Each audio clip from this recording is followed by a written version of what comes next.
you! You're scared. And you should be. This is not your company anymore. Leave the cheek of CM Punk.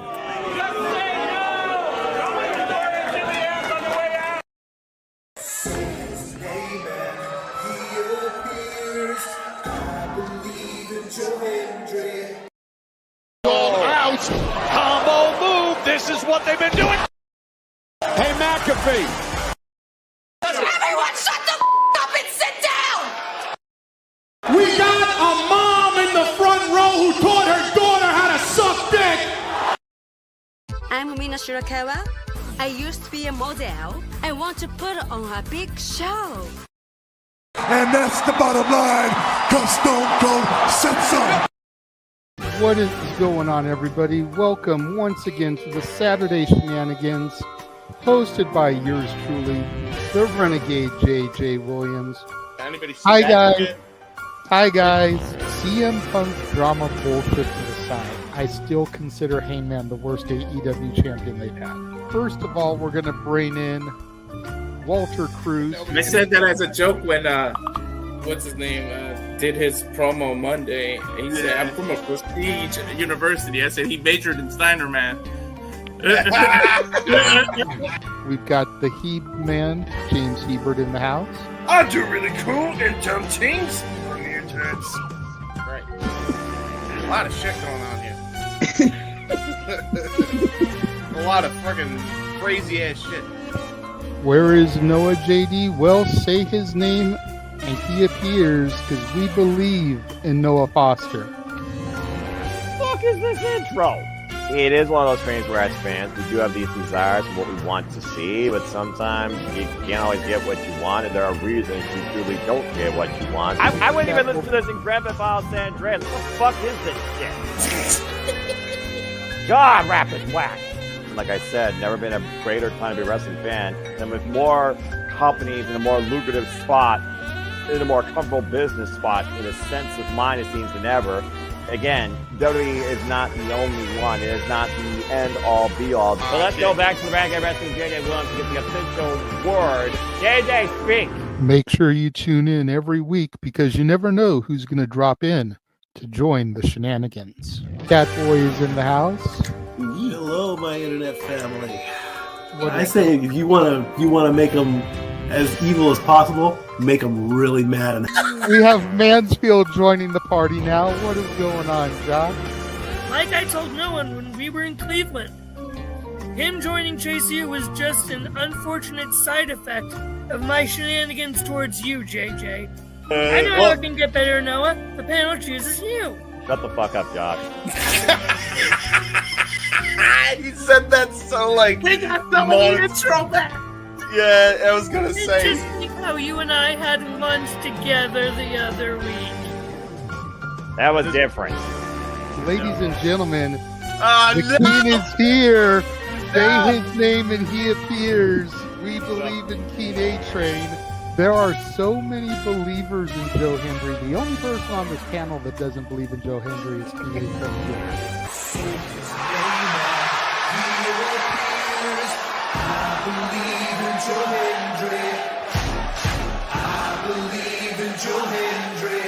Tell the world why you do not believe in Joe Hendry. The reason I do not believe Joe Hendry is he is Fandango 2.0 in a entrance merchant. I rest my case, Your Honor. Hey! There's nothing wrong with being an entrance merchant. He has some of the best entrances of all time. Teleporting into the command center, all the way from Angel Grove High, Datilla. Oh, yeah. I went to the command center on Thursday. I went to Vasquez Rocks, which is where they filmed a lot of episodes. Somebody actually climbed to the very top of those rocks. I made it halfway. I was like, I'm not going up there. Definitely Toni Storm versus Mariah May. That's the one match I probably am looking forward to the most. I really like the story. I'm familiar with all about Eve, so if it plays out that way, I kind of know how this is gonna go. Say goodnight, Datilla. Good night. James, you did say his name. So he shall appear, ladies and gentlemen, first time on the Shenanigans. Jeff Meacham is in the motherfucking house. All right, we're coming in hard with the botch. All right, fucking hell. It's good to be back. It's good to have an opportunity to talk to the crowd on a Saturday. If you want to have yourself stomach through it, you can go back and watch when the Main Event Mafia took over Impact. That's what James is talking about. So if everybody just joined us, we're talking about people sedating people, attempted murder, boys, and tips. Welcome to Saturday Shenanigans, everybody. Aren't you glad I'm back? Welcome back, Jeff. Cool. That opening pops me every time. Anyway, welcome everyone to the weekly chaos here across the Central Reliable Studios. That is the Saturday Shenanigans. No, that is not the voice of the Renegade you are hearing. For the first time since we officially rebranded this show as the Saturday Shenanigans, your host and moderator is me, good old JM, Jeff Meacham. They call me the founding father around here, so I'll run with that shit. That works for me. I enjoy having my ego stroked every once in a while. You know, it is what it is. I am but a human being. Every once in a while, it's good to have that ego boosted just a smidge. But I'm not alone. No. Nay. I have a rather packed green room. We've got 4 other people waiting to come in, and we're going to bring them in post haste here because one of them is fresh out of a WWE or AEW premium pay-per-view. So we want to make sure we get him on, and we'll get everybody around the board here. But I'm gonna do right by the people that do right by me. The first person into the green room tonight that was bullshit with me throughout the pre-show was the original Big G, not that Australian phony baloney. Big G's here. G, I know you were watching Cult of Chucky as we were getting ready to pop in today. You're on your horror binge. We were talking about Yes, I am. We were talking about the plethora of crap that is the remakes and of horror films. And Big G's internet's working today, so he's on the Shenanigans with us, folks. Good to see Big G. And I know, my friend, you are happy to be here. Let's see. Let's bring in the team that was with us all afternoon. God bless the two of them. Not only did they call all out, but they called most of Wrestlepalooza. And I say most, for those of you that missed it, we'll get into that later. Ladies and gentlemen, Noah Foster and Walter Cruz are here. Good to see you guys back on with me today. Love you guys. And finally, the man who was at the Scotiabank Arena in the Great White North, Toronto, Ontario, Canada, along with his missus. I see an avatar, so we're going to go. Oh, there we go. There he is. Ladies and gentlemen, fresh out of All Out. He is all in with us. Ladies and gentlemen, here is Nick. What's going on, fellas? How was the show? And the missus is with me. Yes, hello, Mrs. I don't know if we can have the shot with you holding it, but if we can do the horizontal swerve, that would be there. No, there it is. There we go. We'll try. We'll try. What's going on, All fellas? right. So, I have been told that we're going to go ahead and talk about All Out right now. That way, if you want to bounce after we talk about both shows, we can. Whatever y'all want. So let's just jump right into it. And yes, we are going to talk about the announcement that happened at Wrestlepalooza regarding next year's WWE Hall of Fame ceremony. That now has me motivated to get my ass out to Vegas after all, for the record. But you know what? Let's go around the room real quick. And we actually have one more person to bring in to make it a even 6. Our friend from Canada, ladies and gentlemen, Ash has joined us as well. Ash, good to see you. Good to see you. Glad you're here. What's up, Ash? Let me get the Canadians bookending Big G here. There we go. That'll work. We got the broadcast team on the top row. Jeff ended up on the broadcast team today because Tony Khan's an asshole. Anyway, we'll get into that later, like I said. But let's go around the room real quick, get everybody's initial reactions to the afternoon. I know GCW Homecoming is still happening, which is why you don't see the Renegade here. We'll be displaying his photos throughout the show. Noah, you were on the call for entirety of All Out and most of Wrestlepalooza. What are your thoughts now having had about a half hour to process it all? First off, the timer is going 2 hours and 26 minutes. I don't have to worry about hosting you Yahoos, which I'm very grateful for. Ash, missed you. Walter, phenomenal job. Nick, I'm glad you had a great time. Big G, good to see you as always. Fucking loved it. Absolutely phenomenal. But once again, as AEW does not freaking miss. Damn it. Every time they hit it out of the ballpark, and once again, they went all out. Incredible moments, great surprising upsets, incredible action. I could not be happier to be a fan professional the rest of the day, but AEW brought once again on pay-per-view. It's funny. I was looking at my pictures when I went to Toronto in 2019 for NXT TakeOver Toronto 2. I wish I was in Toronto tonight for AEW because, damn, that was a fucking good show. I cannot wait to see what's ahead and what's next. And I'll leave it at that as we get into the recap and Nick's live experience. Fucking loved it. Mr. Cruz, you were also on the call for All Out and most of Wrestlepalooza. Again, fuck you, Tony. What say you, Walter, about the happenings of the afternoon?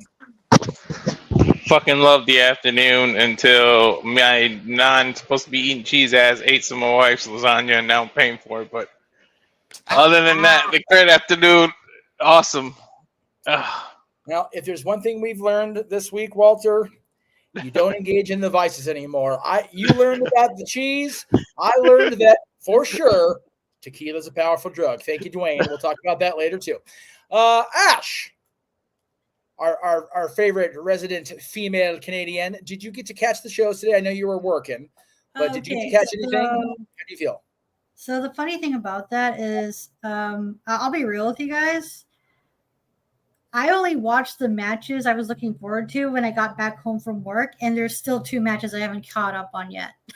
That's all right. Well, there you go. Which ones are you waiting to get caught up on? Just because I mean, we're going to be talking about the shows, so I just want to make sure. It's okay. I'm the type of person where the spoilers won't ruin the match for me. Like, you can tell me who wins, that's not going to stop me from watching it. Like, the results don't bother me none. I haven't watched the unified triple threat match. Oh God! Match of the night. So good, accurate. And I think it's the 4-way. Yeah, the 4-way ladder match.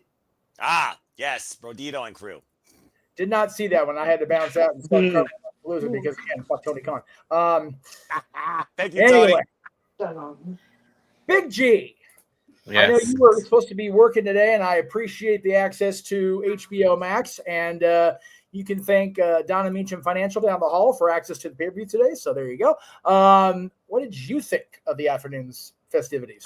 We'll talk more about it, but I did see some of the clips on Twix and Facebook for All Out. But I thought Wrestlepalooza was definitely good. We'll get more into that, but yes, sir. AEW is supposed to be in Pittsburgh on Wednesday, so I might catch it just in case a certain doctor happens to show up on Wednesday night. I can either confirm or deny the presence of a certain doctor, but let me double check the chat before I talk out of my ass, because I've been accused of that more than once. I want to make sure I see exactly what this person said. Bear with me. We're going to have a little bit of a delay because I want to read it.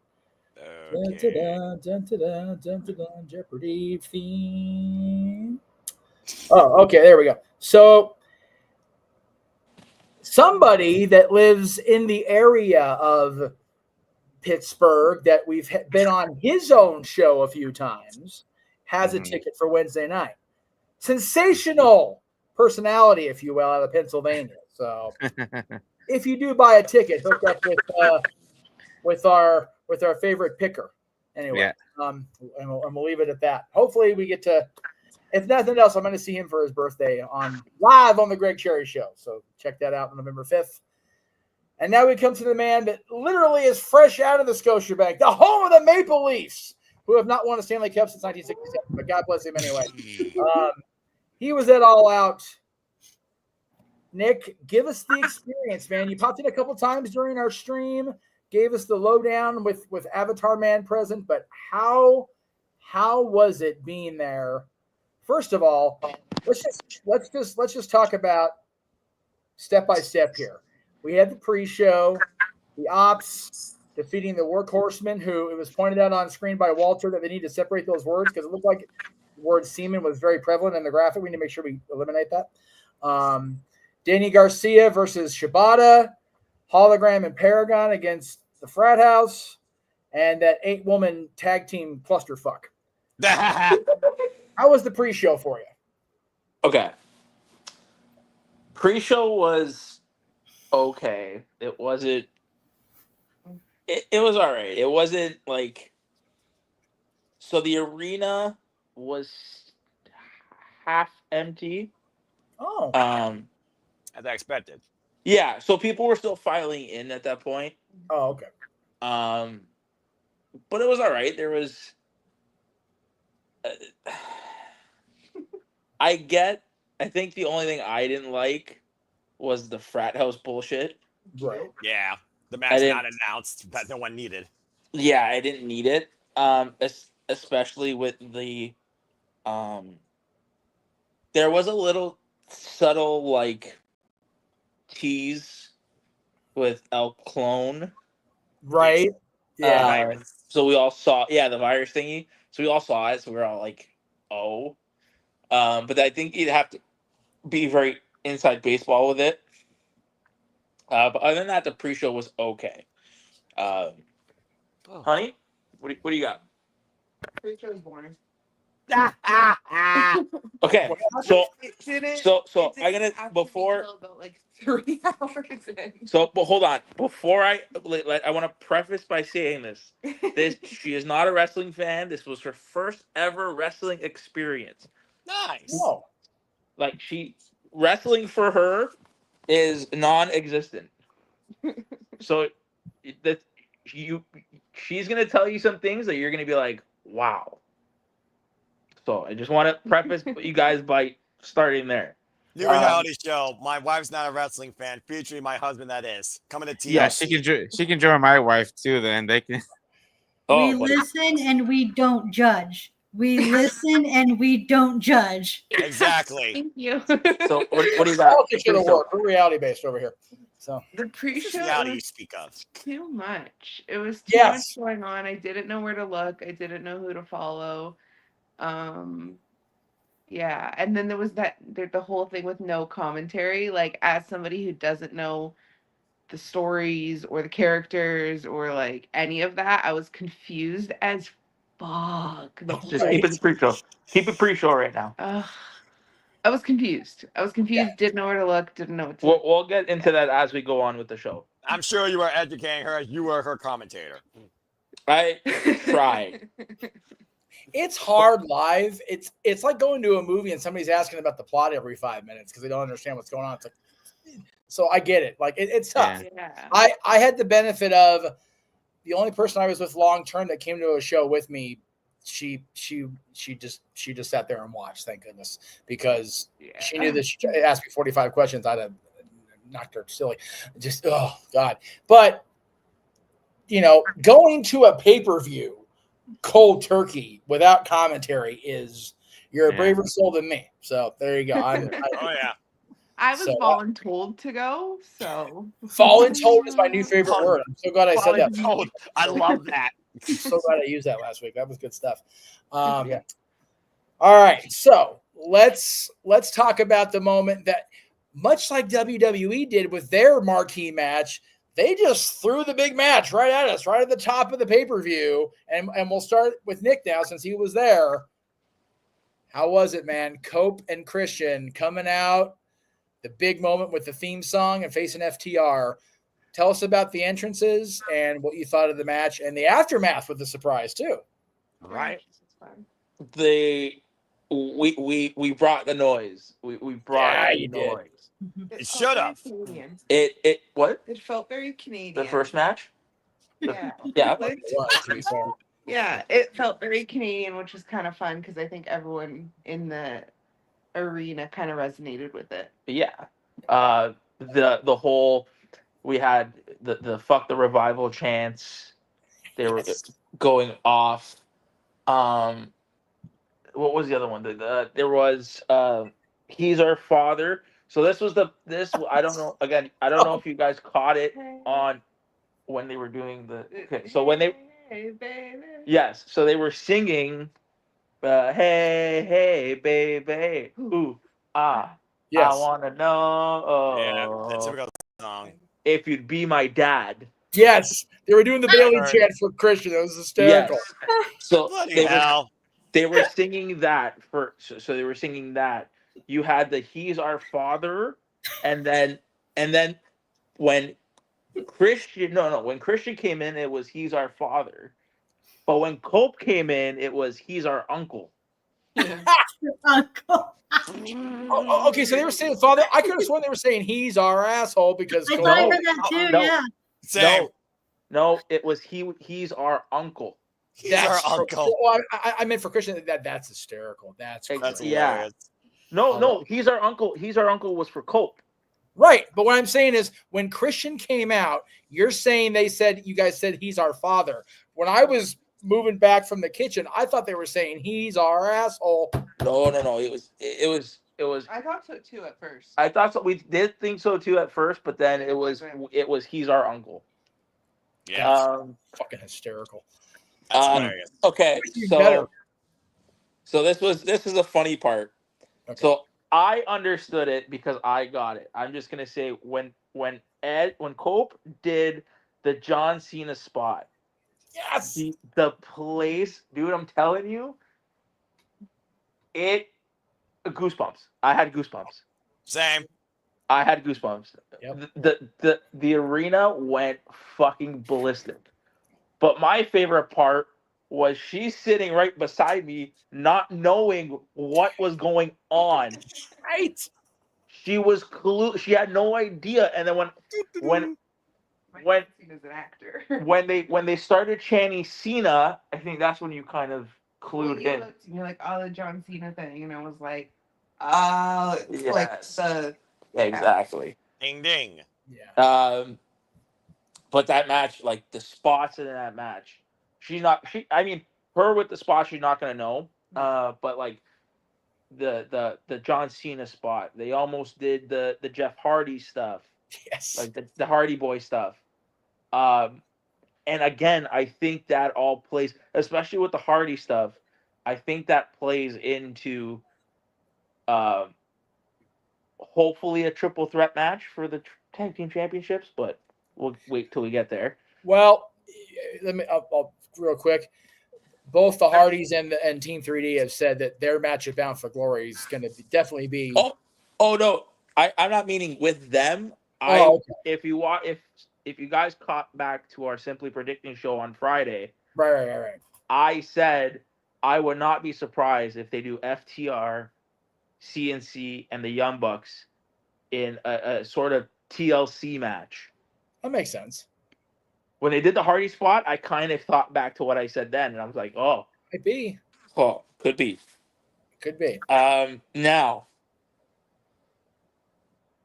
when the screen had the Phoenix, so I don't know if the camera showed you the screen, but when the Phoenix was flying on the Tron, yeah, we all were confused.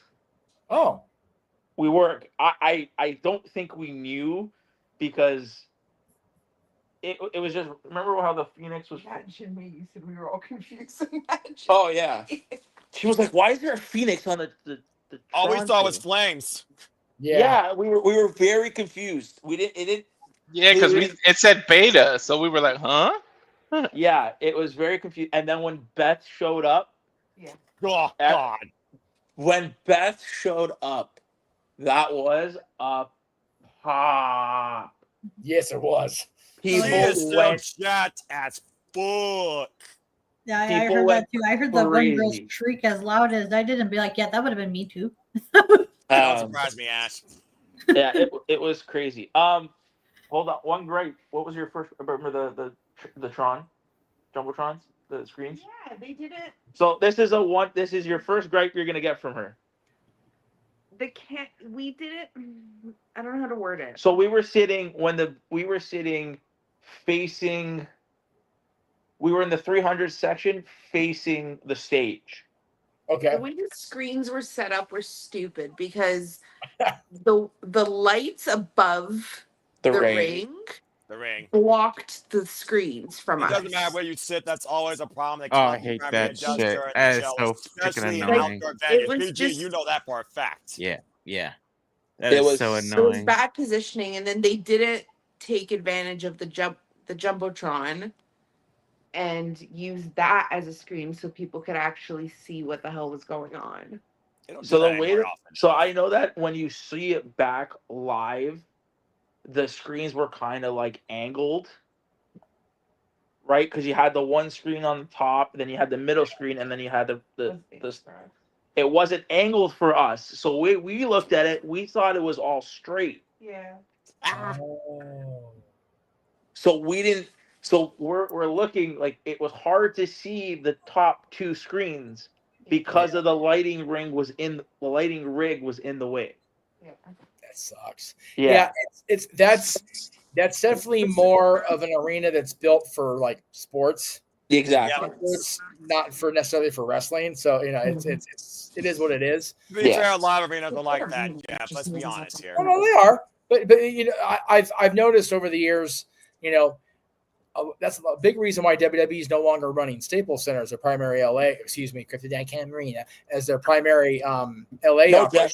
It's the use Staples Center. No, Jeff. It's the Staples Center, buddy. I know, but I'm trying very hard to fall in line because exactly. I try. Don't be cryptic. Just say Staples. Yeah. Just like listen, the young generation nowadays call our arena the Scotiabank Arena. Yeah. It's the ACC. It's the Air Canada. Right. Yeah. I didn't know that. I made note of that for you. Yep. No. It's the Air ACC. Canada Center. Yeah. Air Canada Center. But anyway, then that's why the reason for the way the riggings are for hockey and basketball. That's why WWE's running into it now primarily. Yeah. And then I mean, her coming out was great. I just want to kind of speed it up. Her coming out was great. The match was awesome. Everybody had a blast with it. Beth getting spike pile drived and the whole ending sequence. Everybody was. FTR got like new heat, dude. New heat in that fucking arena. I believe it. Yeah. New heat in that arena. But it fabulous opener. Could not script it any better. Yeah, they should have Jacques Rougeau escort FTR out there for the Mounties, make sure they got home safe. Right. There you go. Anybody else with thoughts on that? Watch the FTR CNC match. I want to let the other people speak that didn't have to commentate because you got a long car still, bro. So Ash and Big G, silence is golden. Well, no, remember, Ash didn't see the show, and Big G only saw a clip. I just saw that match, though. I did see that match. Okay, well, by all means. I'll let you know what match I saw. I'll be like, I'll let you guys know if I saw it, if I didn't. So this one I did see. Solid opener. I loved it. It was one of the matches I was looking forward to. It delivered. Beth Phoenix coming out, or Beth Copeland. That was a pleasant surprise because she was one of my favorite wrestlers in the Divas division. Right. Oh my God. I remember being like 14 years old and being like, I love this woman. I want to be like this woman when I grow up. There you go. The definition of not a diva, by the way, which was also the reason why I loved her. Right. Tall, strong, and powerful. And, you know, being two out of those three things ain't bad. So I want to, there's a, sorry, Walter, before you go, there's a comment in the chat asking me how much tickets were. Yes. Pull up a picture of where we were. Do you have any pictures? Why you do that? Big G, you're about to say a thought real quick, bro. Yeah, I was gonna say, like I said, I did scroll through Twix and saw some of the clips, like Beth coming out. That shocked me. I was like, holy hell! Like, I wasn't expecting that. And then I saw the spike pile driver with Cope being handcuffed, which kind of brought me back to when Hunter was handcuffed to the rope and Stephanie took that that DDT. Yeah, from DDT Orton. Stephanie. So, like flashbacks, I was like, all right, well, I could see this. I see this storyline with FTR continuing now for a little bit longer. Yeah, and the matriarchy now also part. Let's not forget it was Nick Wayne and Mama Wayne on the time trial that instigated this to happen. Scott was engaged first, and they took out Adam Copeland's wife in front of him. Adam Copeland's going to go rated R and all those sons of bitches. Especially the Glamazon. I mean, she's, she was one of the more stronger women in the Divas division, and she got taken out by a freaking spike pile driver. Well, that takes out anybody. Let's be for real. So yeah, I'm about to say it doesn't matter whether you're man or woman. If you drop a woman on their head, they're going to be out for a while, and even if they're the freaking grit half of the grit couple, as they like to call it. Bottom line, I think this means we're getting more Beta, Beth, insert last name here in AEW. I'm all fucking for it. What do you want? You want to say something? Team. Oh. So this was. Let me see if I could. This was Oh, wow, our. okay. This was our view, not zoomed in. Right. That cost us $54 a ticket. That's not bad. Canadian? $54 Canadian plus that. Well, okay. But yeah, even then, like that's about my distance for hockey. We're paying more than that for our season tickets at the arena. So no. AEW being affordable, ain't that? I know. Well, but you know what? We're gonna talk about the family friendly pricing versus the family friendly content once we get through the recap of the show. I hope Beth isn't a one-time thing because take my money if you put her and Megan Bain across the ring from me. That was my immediate reaction. That was my immediate reaction. As soon as I saw Rock on that, I'll be like, give me her versus Megan Bain. Give me her versus Queen Aminata. Give me her versus every big, strong woman in that division. Am I smiling ear to ear because I like this aspect of the AEW women's roster? The answer is yes. Mm-hmm. What's her name? It's not even Beth. It was Beta or Beta. It was Beta Copeland. I think that's what really threw me off. And then I saw her come out, and I'm like, oh shit, that's No, Beth. it was Beth on the Tron. Okay, so it's probably just a weird font looking thing. I think H was an A. It was Beth on the Tron, but there was no Phoenix, so it was just Beth on the Tron. Well, yeah, because I sure did the Beth refer. Phoenix is a WWE trademark Yeah, name. Yeah. because I did hear on commentary they did refer to her as Beth Copeland. Yeah. So that's what Whoever, she's I think it talking was Shivani or somebody. It was Like- Tony Schiavone or Brian Okay. Daniels. I believe if it was Brian Daniels. Well, on TV it came across like it said Beta. It was like a weird font. The angle, dude. The angle was weird. It was like a weird cursive font. But either way, that was Beth fucking Copeland we just saw in AEW. But that was So, anybody have any significant thoughts about Kingston versus Big Bill? Kingston's back. Hook and Kingston, possibly new tag team. Kingston's back. Respect. Yeah. I love Kingston's shirt. It's like every time he fucking hates Claudio, dude. He hates him. He hates Claudio so much. He hates him with the passion. Like I heard the mute because I watched the clip when his entrance came out. Right. And like I was just like, yeah. I was like, Eddie Kingston, now that he's back, I might start watching AEW again too, because Eddie Kingston was always one of my favorites. So Respect. The king of the bums, the man that pulls no punches on the mic and can knock your lights out with a spinning hurricane and the Ramsey chop Big Bill down for the 3 count eventually. Like and there was a certain tag team that got back together that have reignited my We'll passion. definitely for talk about AEW. that for sure. Because I missed that. I was out doing the other producing because fuck Tony Khan. But let me just say, I've not been kind to Eddie Kingston, and I know that's whatever for some people, but I was glad for him that he was able to come back. It's been 2 years, dude. So good on him for making a comeback. That's awesome. You know, I hate seeing anybody lose their livelihood. That sucks. You know, regardless of how I feel about the person. So that was cool to see him back. Nick, any thoughts of Eddie and Bill live?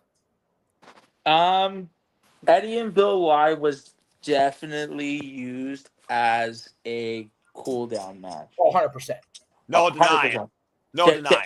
Yeah, to anybody that wanted anything different, it was definitely there to cool it down. Huge pop. I mean, everybody, I kid you not, everybody was still in their seat for that match. Good. This was not a bathroom break match for the people there. Good. Um, And I will say, use it as a cool down. They had to, because Jesus Christ, what came out next? Freaking tables and tacks. Yeah. Maxon and Mark Briscoe. My God. But yeah, so no, it was definitely a good match. It was definitely if I had to put it on the star meter, it'd be like a 2.5. Right. Yeah, we don't rate like that, but I get what you mean. It was definitely a cool down match. Like it wasn't. If you thought anything, like I said, if you thought anything different, you'd be crazy. Right? It was exactly what we expected, to be honest. Yes. Exactly. Yes. That was going to be the one match that met expectations. It probably wasn't going to surpass anybody's mind. No. Huge pop for Hook. Huge. Yes. Uh, I like this legit. team of New Yorkers. I do like it. I was very interested in that. The whole Hook logo was like legit, like above our heads, like on the That's other awesome. side. That's so awesome. yeah, so we literally had to like look over like this, and it was like, oh look, it's right there. But other than that, it was good. Did you have anything? A second match? No, it was just there. Yeah, It was just there. Yeah, it was. Yeah.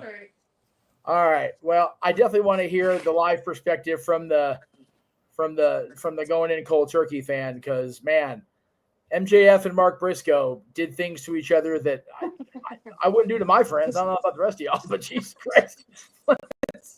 So, for people that haven't watched AEW or weren't watching the show tonight, they had what's called a tables and tax match. Exactly what it sounds like it's going to be. People went through tables and people used tax copiously. That match was tacky. That match was tacky. Fuck's sake. Hold on. Time out. He deserves it. John Walk, you freaking Thank you. Yeah, thank you. I forgot I had that at my disposal. Thank you for reminding me, whoever did that. I got it if he goes at it again. But yeah, I don't think I've seen that many taxes, 10,000 taxes in TNA. And they covered the canvas in tax to make sure this was. Seriously, Mark Briscoe walked into the ring and just dumped out all the tax buckets and said, all right, we're starting this way. And Max, but I applaud MJF. You know, people are going to hate on Max or hate on the way Max is booked. And the way he's booked, I can't blame them half the time, but I just loved it. I'm curious about his post, because after the event, he put out a post on Twix that I don't know anymore, man. And I'm like, oh, are you taking a break again? God damn it. Please don't go again. So he's filming Violent Night 2 now. Yeah, I'm about to say. After Violent Night 2? Yeah. Yeah. Oh my God. I gotta go back and watch the first one again then. He's busy out of the ring. And to Big B's point, again, let's not forget, he still has in WWE, he still has an AEW World Championship contract he can execute at any time, a week ahead of challenging for the title. You know he's going to be back prior to defending his Dynamite in the ring in December, but this program closing Mark Briscoe and losing the CMR World Championship last night to Mystico, dressed up as Homelander. He's had a rough 2 days. And let's not forget, he just got married, so he's got to go on his honeymoon too. Yeah, now he's legitimately got a reason to. Jesus. Yeah, Alicia's waited long enough. She's been patient. His honeymoon's going to be spent pulling tax out of his body. Okay. Yeah, Alicia pulling tax out of his body, probably. Weird time freaky in too. the bedroom. Anyway, Nick, how was watching? I mean, you guys were like way the fuck back there, but how was watching Max and Mark do their thing with all the violence and the mayhem? All the violence.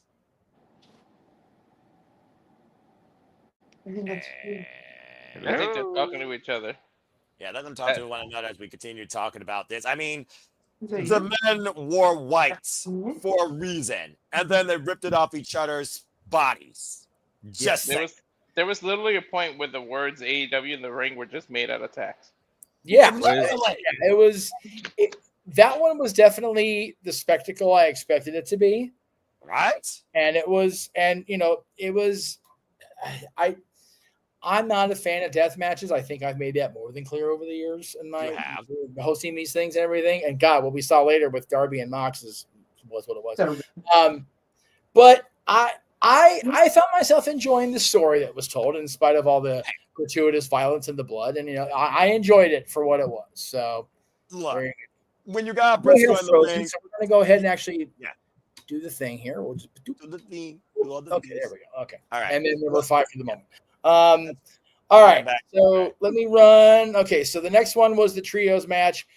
Kind of surprised me that the Hurt Syndicate lost, but I think it's one of those, if they win, you pointed out on play-by-play, Noah, what do they do with Ricochet from there if he loses? This lobby, this command to demand respect since a line with the Gates of Addy, trying to stick it to everybody, including MVP. And the first time those three came out as a cohesive unit and this person to get not only their first loss in AEW, let alone as a trio, but also getting back against MVP, who barely wrestles as it is anymore due to those knees. It made sense what happened in the end, but it did make the Hurst to get look weak, because at the end of the day, what was the match based around? It was MVP and Ricochet. At the end of the day, the right team won because they needed to win. They were going to have any more relevancy. As far as the Hurst syndicate goes, business has to change or it's going to become more violent. As far as I'm concerned, I don't think we're going to need to see MVP back in the ring. Now, what does this mean for Bobby Lashley and Shelton Benjamin? Your guess is as good as mine.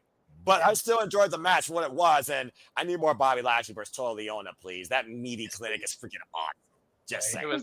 It was anarchy, and let's play it politely. I knew the only way that they could win was to isolate MVP, and that's exactly what they were doing. You called it. Bishop called with a modified chop block, sending up Ricochet with a spirit gun after Total Leona wiped out Bobby Lashley and Benjamin over the barricade in the Timekeepers area. Yeah, that spot when they were outside the ring near the Timekeeper area. Woo! Yes. All right, Nick, take two. Thoughts Sorry. on MJF and Mark Briscoe first. So again, I was unfortunately at the concession stand. That was my concession stand break match, and I picked the worst. And I picked it at the worst time because our concession stand. I think they didn't. Restock. They didn't staff enough people for the concession stands. I don't think they were expecting as many people as they did because the service was absolute dog shit.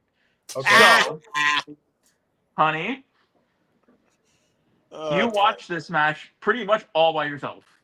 Oh, go ahead. That's intense. I did get a text message saying that it looked like MJF. Blood on his cooter. It looked like MJF has blood on his cooter. It looked like he had his period. Anyway, it was like Jesus! That was Briscoe's blood on his pants. It looked like it was a heavy flow. Anyways, I'm so glad Ash is muted. All right.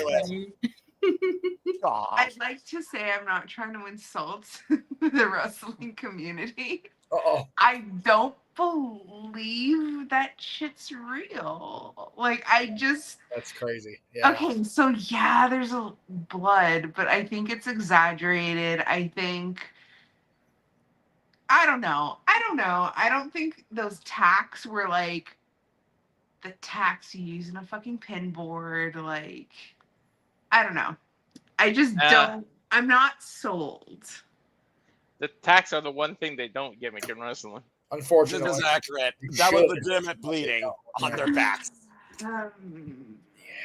Now you know. And as someone who watches death matches from Freedom's Pro Wrestling with the likes of Jun Kasai and El Desperado, it was everything I expected and then some. I just did not know how much the tacks were going to be in quantity, and it exceeded my expectations as far as how many they were going to use. And damn it, Walter, you called the tack infused freaking weapons. I knew the tack infused weapons were coming. And whatever company makes tacks is rich off this match alone. Yeah. There were four. You said 4 buckets. 4 buckets. Yes. So there's 4 buckets. What was the comment that you made about the? I guess the realness of it. You made the comment earlier that you knew it was the way they were hitting and. It's very theatrical. So yeah, like you were. It's very theatrical. So again, not trying to insult. I don't see wrestling as a sport. I'm not saying it's not athletic. It's very athletic. Yes. But like I grew up as like a theater kid. So to me, it's very performative. To me, it's more like a performing art than it is a sport. Absolutely. No, she got it spot on. For somebody old turkey, she's got it.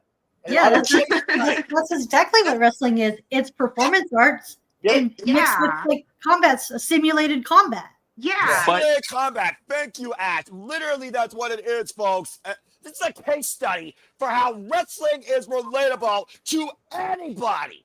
They keep saying that think the wrestling ain't reason- ballet. It was pretty goddamn close. I think the reason it doesn't sell me is because it is so obviously staged in the sense that, like, at one point he like fully climbed onto the mat himself while being tugged by his head. Like, it was just, it's too fake at points. Not all of it. Like, they're just, yeah. I That's a lot more when you're there live. I tend to believe that the death matches are what make the non-fans go, okay, what the fuck? So I get it. I totally understand that. That's primarily a lot of what the fuck moments. Other than my squeamish stomach, that's primarily why I don't like the death matches, because it's like it makes the rest of it just like as long as I don't see skewers, I can handle death matches. That's my thing. That's my breaking point. Yeah, but you want to hear something crazy? After the tag match, she's like, I want more violence. Well, Mox and Darby definitely delivered, and we'll get there. We'll talk We'll about get there. We'll get there. We'll get there. We'll get there. When you guys were pulling Elsa Anna and Frozen in Time, we were talking about the trios match. Bobby Lashley, the Hurt Syndicate, MVP, and Sean Benjamin versus Ricochet and the Gates of Agony. I said it on the. Y'all can run it back. The fucking Simply Predicting episode we did on Friday. No, I said it. Gates, you are looking at your next trios champions in the Gates of Agony. It is and Ricochet. MJ or MVP took the pin, which was great. Hey, honey. Yeah. We hurt people. No. We hurt people. We hurt people. It irks me. It irks her, and that chant was going bananas. Ricochet and the Gates of Agony got a good pop when they came out. But the Hurt Syndicate stole the show at that point. Like they came out to a massive pop. Everybody was chanting "We hurt people." It was great. And then, like I said, going back to the Simply Predicting, I said it there. I think the Gates of Agony and Ricochet are your next trio champions. And in that same time, now that MVP took the pin tonight, I think he comes out or they come out maybe either, if not Wednesday, they come out the Wednesday after, and MVP's flat out says, I can't do it anymore. We need to find a third guy. And they find that third guy. And once they find that third guy, you'll see that GOA and Ricochet that's your next trios feud. Dude, Hobbs needs to be that guy. I know he's in the off. Yeah. I know, and they're a great team, but I need Hobbs with Lashley. Yes, I said during the brawl. Yes, I want to ask BG something real quick. Hi, brother. You also are married to somebody that's not a wrestling fan. Here in this case study with Mrs. Ferrante, correct. By the way, engaging with you in conversation about wrestling. Some of the stuff that she is basically stating, does your wife feel the same way? Well, I mean, my wife did watch wrestling in the early 2000s, possibly. So she's, because her dad used to watch it back in the day. So she's used to it. So, I mean, she's gone to a couple SmackDowns with me. I think a Raw. And then, she was at WrestleMania with me for 2 nights. Jesus, that's fair. So, and she likes it. I mean, granted, I think she loves the females more than the males. She loves Tony Storm's ass. No. She loves Jade Cargill. Oh, yeah. She loves Tony Storm's ass, or she loves Tony Storm's ass? Her ass. Her actual buttocks. Her posterior. Okay, so derriere. You know what? Don't do that. I'm looking for clarification here, Mucker. And then she also loves Rhea Ripley. She loves Mommy. Oh, boy, yeah. Everybody loves Mommy. Who else do you like? So she likes Aussies, apparently. My wife's Roman Reigns. She acknowledges Roman Reigns. Go figure. Right. Jeff, you like this? She likes Natalia too. There you go. So Natty's the next one I'm going to try to meet up with. It. I tweeted it. So I mean, she'll watch with me like on TV, but she likes it more live. I think it's a lot better live. That's fair. All right. I like that outlook. My wife won't watch. She hasn't watched this since the Attitude Era. That's really good of you.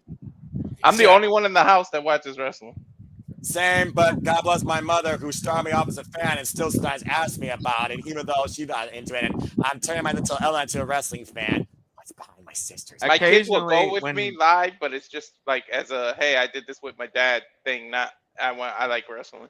Yeah. Well, no, it's funny. Teresa watched JJ's ex and my sister. She watched wrestling back in the 80s, when Piper was still Piper, but she's not been a regular fan, even going to PWG with us back in the day. She never really fully re-embraced the fandom, and she's definitely not now. But she's happy that her wrestling friends are happy. So whatever.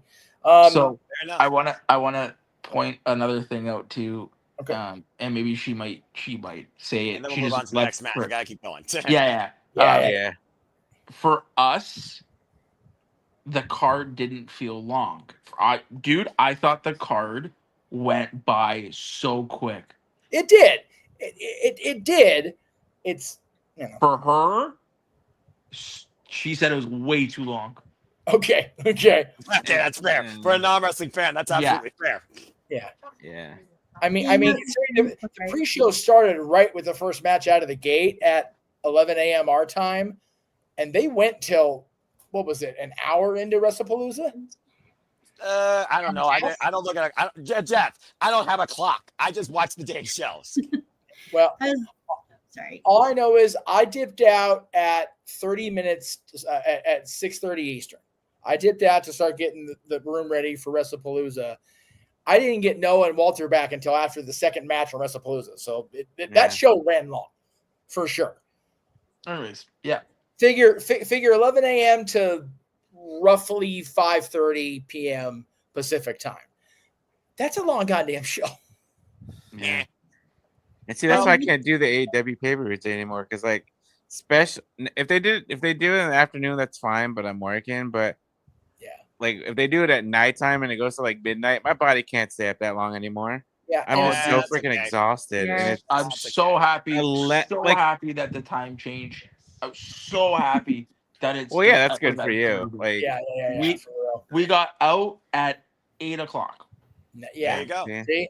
And WWE had only started an hour before that, so you were able to catch most of that, I'm sure, when you got back to the house. He's probably looking at his ex while the wife was driving. To be fair, they had a ride. That being said, Ash, you had a fun say real quick about this trios match before we move on.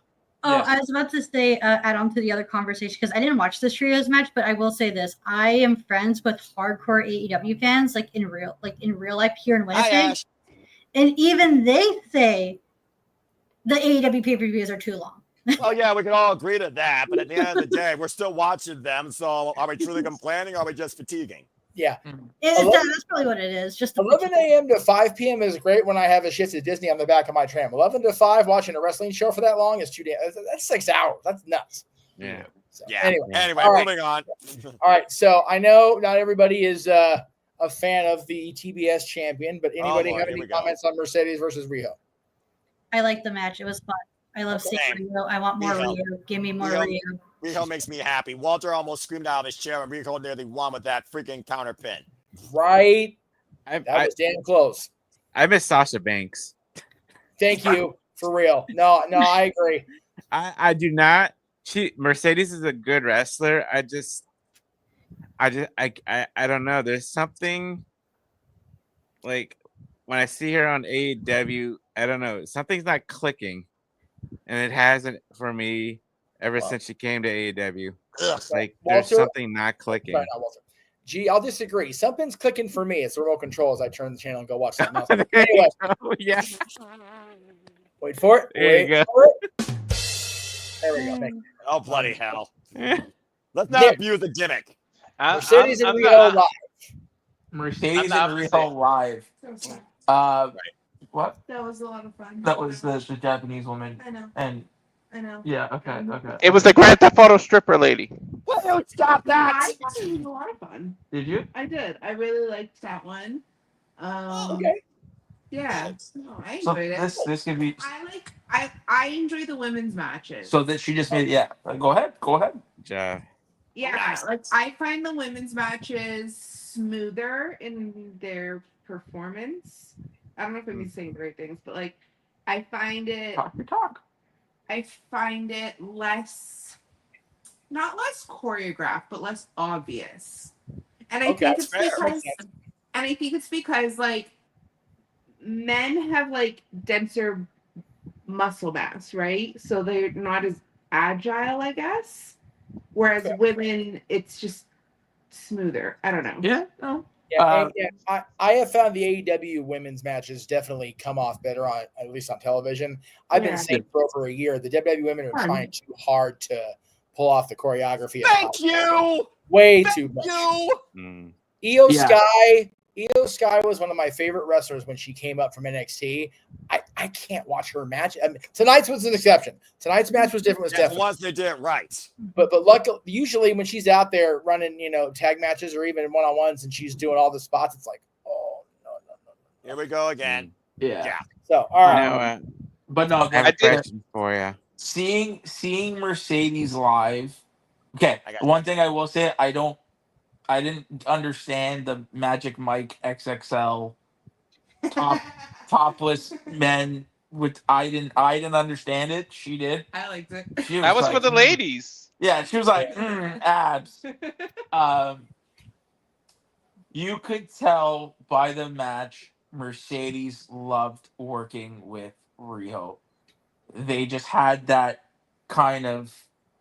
They worked well together. They worked very well together. Again, I don't know how it came off on television. The dueling CEO Riho chants were loud. Yeah, I'm about to say it was pretty partisan audience, despite again the obvious result that most people saw coming if you've been long-term fans, but the overall tenacity of the match and counter offensive wrestling, of course, waterless counter wrestling. It was on first point here. I mean, the way that she tore Mercedes Moné's leg and that single leg crab a couple of times, there was really close spots of figuring that Rico could do it. Again, crazy things have happened. I thought that was one of Mercedes Moné's better matches for the TBS Championship. No, I'll agree with that. Yeah, it was. We were all worried that Riho, especially after the tag team match, everybody was worried of how Riho was going to do going into that match. That's fair. And even into the Renegade match coming out of that, everybody was still worried. Riho fucking killed it. Knocked it out of the park. Yeah, no. Riho came to play. But we can't deny the fact Mercedes is not, while it was predictable, Mercedes is not losing a match till she beats Jade's record. I think that's that. Yeah. Big G, you had a question for me, or you wanted to say something, brother? Well, Nick kind of said that, but do you know how close Mercedes is to beating Jade's record? Less than 30 days, 26 days to be exact. Okay, so that's what they're planning on doing. They want to erase Jade from the history books. Okay. Yep. All right, sounds good to me. I do love that there was a CE no sign, and I freaking loved it. I was like, that's some creative shit. Down with big business. From somebody who's chasing a record to somebody who just recently passed a record, and what I'm sure was the match everybody in NorCal was going, somebody check on Dave. Kazuchika Okada, Takeshita, and Mascarada Dorada. My God. Seriously, 21 minutes of wow.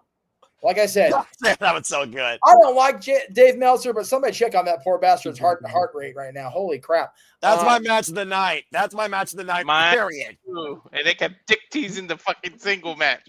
Oh, no. You won't get your singles match with Takeshita and Okada. It's going to be a thing. So, did anybody else see it before we go to Nick for the live thoughts? Ash, as my New Japan friend. Yeah, I did not see the match yet. Okay. Oh, you need to. I'm going to, believe me, You I need will. to. It's just like, so I would just finished watching the women's 4-way match, and then I checked at the time. I was like, well, gotta go for shenanigans. I gotta put this match. Gotta watch these two at a later time.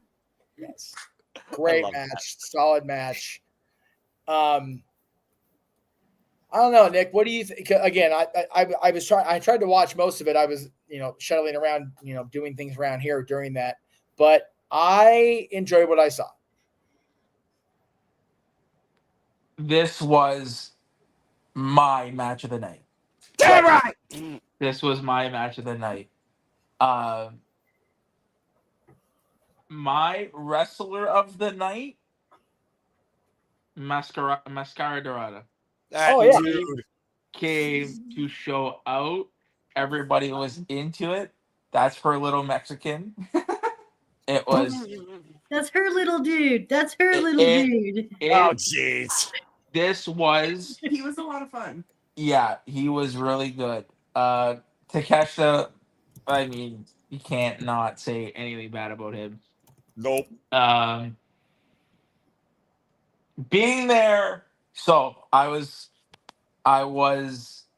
already seen. So like I've said it before. I was at Forbidden Door 23.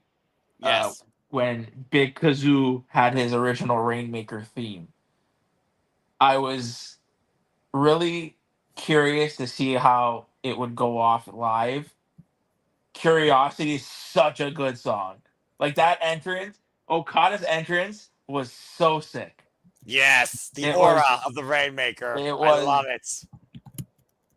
He was getting cheered galore. Like it was great. Again, a callback to Simply Predicting. I will not be surprised because they did the ending exactly how I said it. Just as Takeshita hit the Raging Fire, Big Kazoo came in and stole the pin.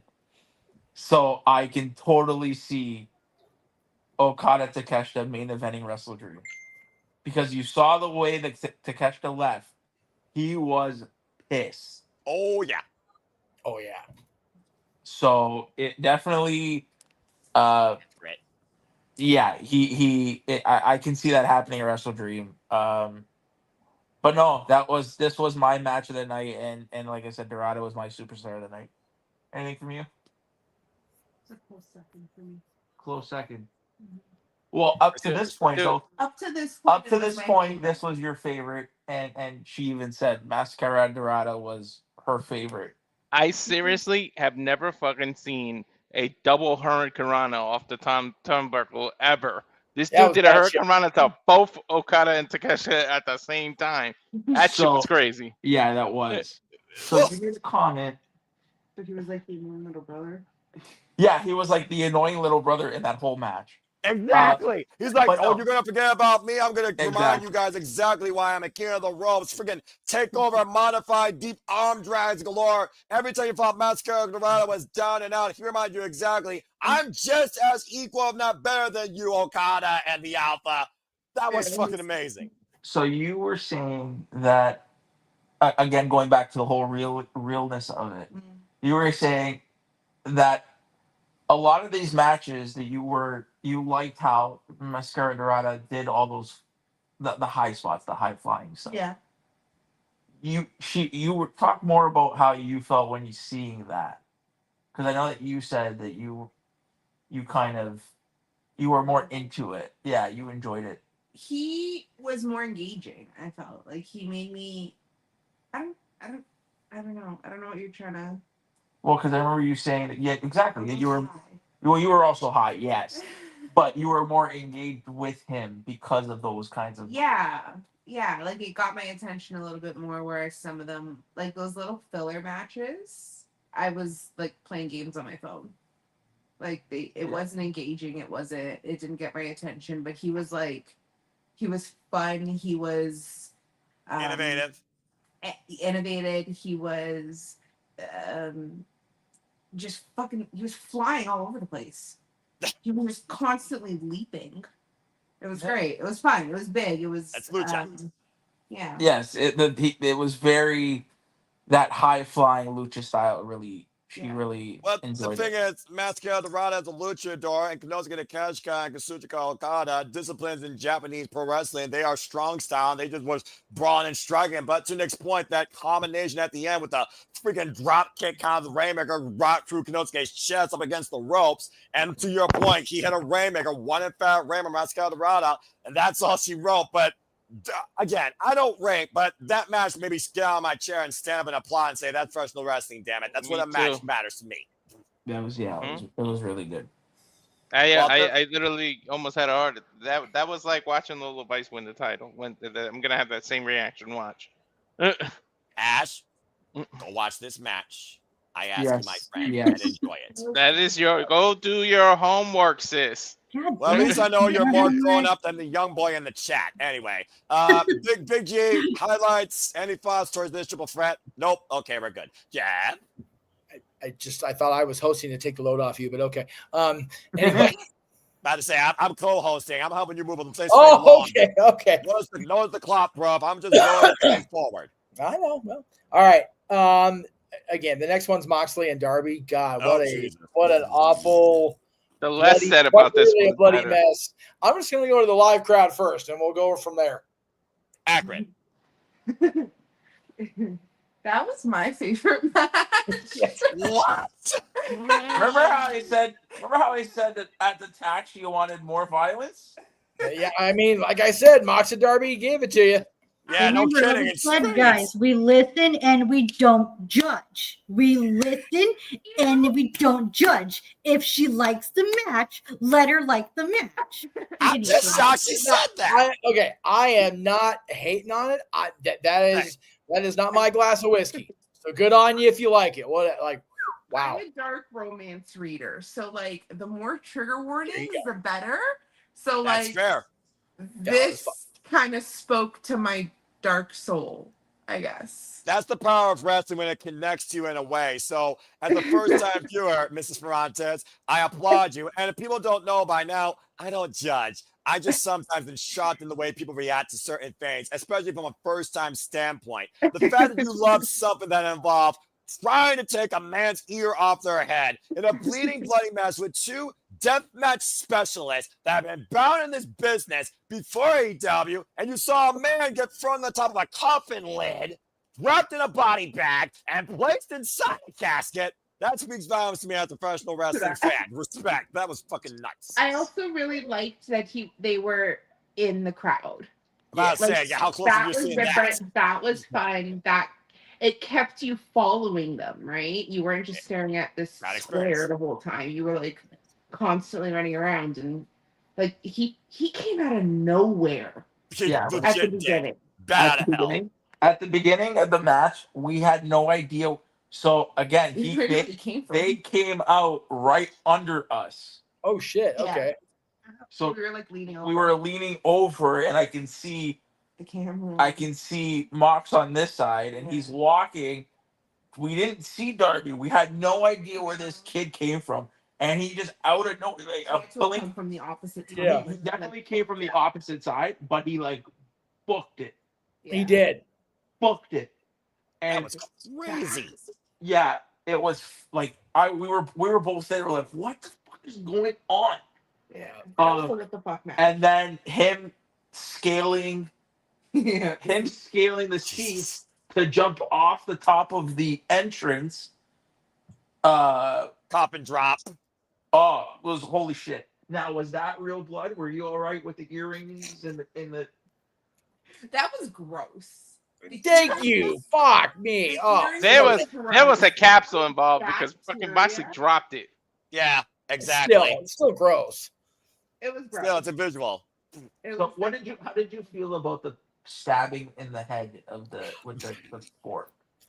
I don't think it was as bad of a. I'm not saying he didn't stab him. He did. There was blood. I get it, but I don't think it was as bad as he made it seem. He was covering where the fork was, so I think that gave it cushion, so he didn't obviously stab him in the head, like in the brain. Safe stabbing. What a unique oxymoron. Yes. Remind me to do that next time in Cleveland and I see Josh Mansfield in front of me. Anyway, please continue. No, it was So there was that. There was that. The pack spot when he. So we all. So did you guys? You guys saw the second casket?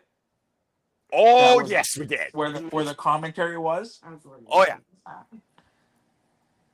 I really wanted somebody else to pop out of that casket. So we thought everybody in the arena, because our whole area, we were all kind of talking, like we can hear people's conversations. It was a fun. We all thought Sting was in there. For some okay. We all thought, I could have saw that. We all thought Sting was in there because that casket wasn't touched at all till the end. Yeah. So we were Darby Allin's spine. Exactly. So we all were like, there has to be somebody in there. Has to be somebody in there. Up with the bag. So yeah, it was That's when I thought he was gonna pop up and stop him from. So yeah, she thought it was gonna be like a little switcheroo that they were gonna put him in the bag and then they were gonna go back into the bag and then Houdini. They were gonna Houdini some shit. I thought he was Houdini. The first time. No, right. Pac looks totally different. Yeah, he does. Weird. It was weird because you couldn't tell who it was. Oh, okay. And like I couldn't tell who he was, and I guess it was because we were sitting so far. So I had to look up at the jumbotron, and then saw his face, and I'm like, "Oh shit! Oh shit! He's back!" Yeah. Took me by surprise. Tell you that much. Yeah. But again, simply predicting. I predicted that this is not it. This doesn't end here. You need blood and guts. I still say you need blood and guts, but I think with what we saw with the body bag and the fire, we'll talk about that. Yeah. I have a different stipulation that I think might happen. Oh Lord, don't say it. I fear Tony Khan might hear something. Don't say it. But all in all, this was her match of the night. This was her match of the night. And I like Miss Ferrante. She's a violent masochist. My type of fan. I like her. I like her too. Darby is her superstar of the night, I think. There you go. Again, the human cadaver, walking experiment that lives life as if it's good with his last breath. I mean, what more do you need to say after this? And where these two are going to kill each other before this is over at this point? Is it wrong for me to suggest to her some of John Moxley's Combat Zone wrestling matches back in the day? No, not at all. Watch it. Not only a great match, but the fucking aftermath. I'm telling you, this is going to lead to a freaking Inferno match. Exactly. Or Buried Alive or some shit. Or Body Bag. I said that even. Yeah. I think bulldozer and dirt. If you really want, okay, I'll give the. I think it's going to be either two. It's either going to be an Inferno match or some sort of fire match, or an exploding barbed wire death match. Oh God! Oh God! We're going full on Japan here. I am going to request a double shift to Disney if that shit happens. I ain't gonna be there. All right. Learn from their mistake from the first one because the first one did not go very well. There's a reason why Kenny Omega and Tony Khan fired that crew. They fucked that up. Oh yeah. Mm-hmm. All right, so this is the last match I saw before I had to go bow out because fuck Tony Khan. Yay, Tony. But this was Noah's moment of the night, I think, because we have a new AEW Women's World Champion stat. That's where it's at. We called it. Let's fucking go. Finally. I'm sorry, Jeff. Continue. I don't think there was anybody happier in the building than the champion, the former champion, Tony Storm. That was a pretty cool moment for everybody. So, did anybody else see the match? I have my guys on commentary, obviously. Big G or Ash, have you seen clips of the match? Or I did. Okay. I was happy with the result. I absolutely love Chris Statlander. Did I or did I not, a couple months ago or last year, say sometime in 2025, Willow Nightingale and Chris Statlander were going to be AEW Women's Champion and TBS Champion? Yes, you did. You got one half of the equation just now. Yep. Very good. Oh shit, let's go. Astrodamus over here. Anybody else before we throw to the live perspective, if you will, live and live in color, baby. Big J, anything? No brother, big baller, just cruising. All right. All right. So the unfortunate thing for the live crowd is they don't get the full timeless presentation because Tony's not actually in black and white when he's walking out to the ring.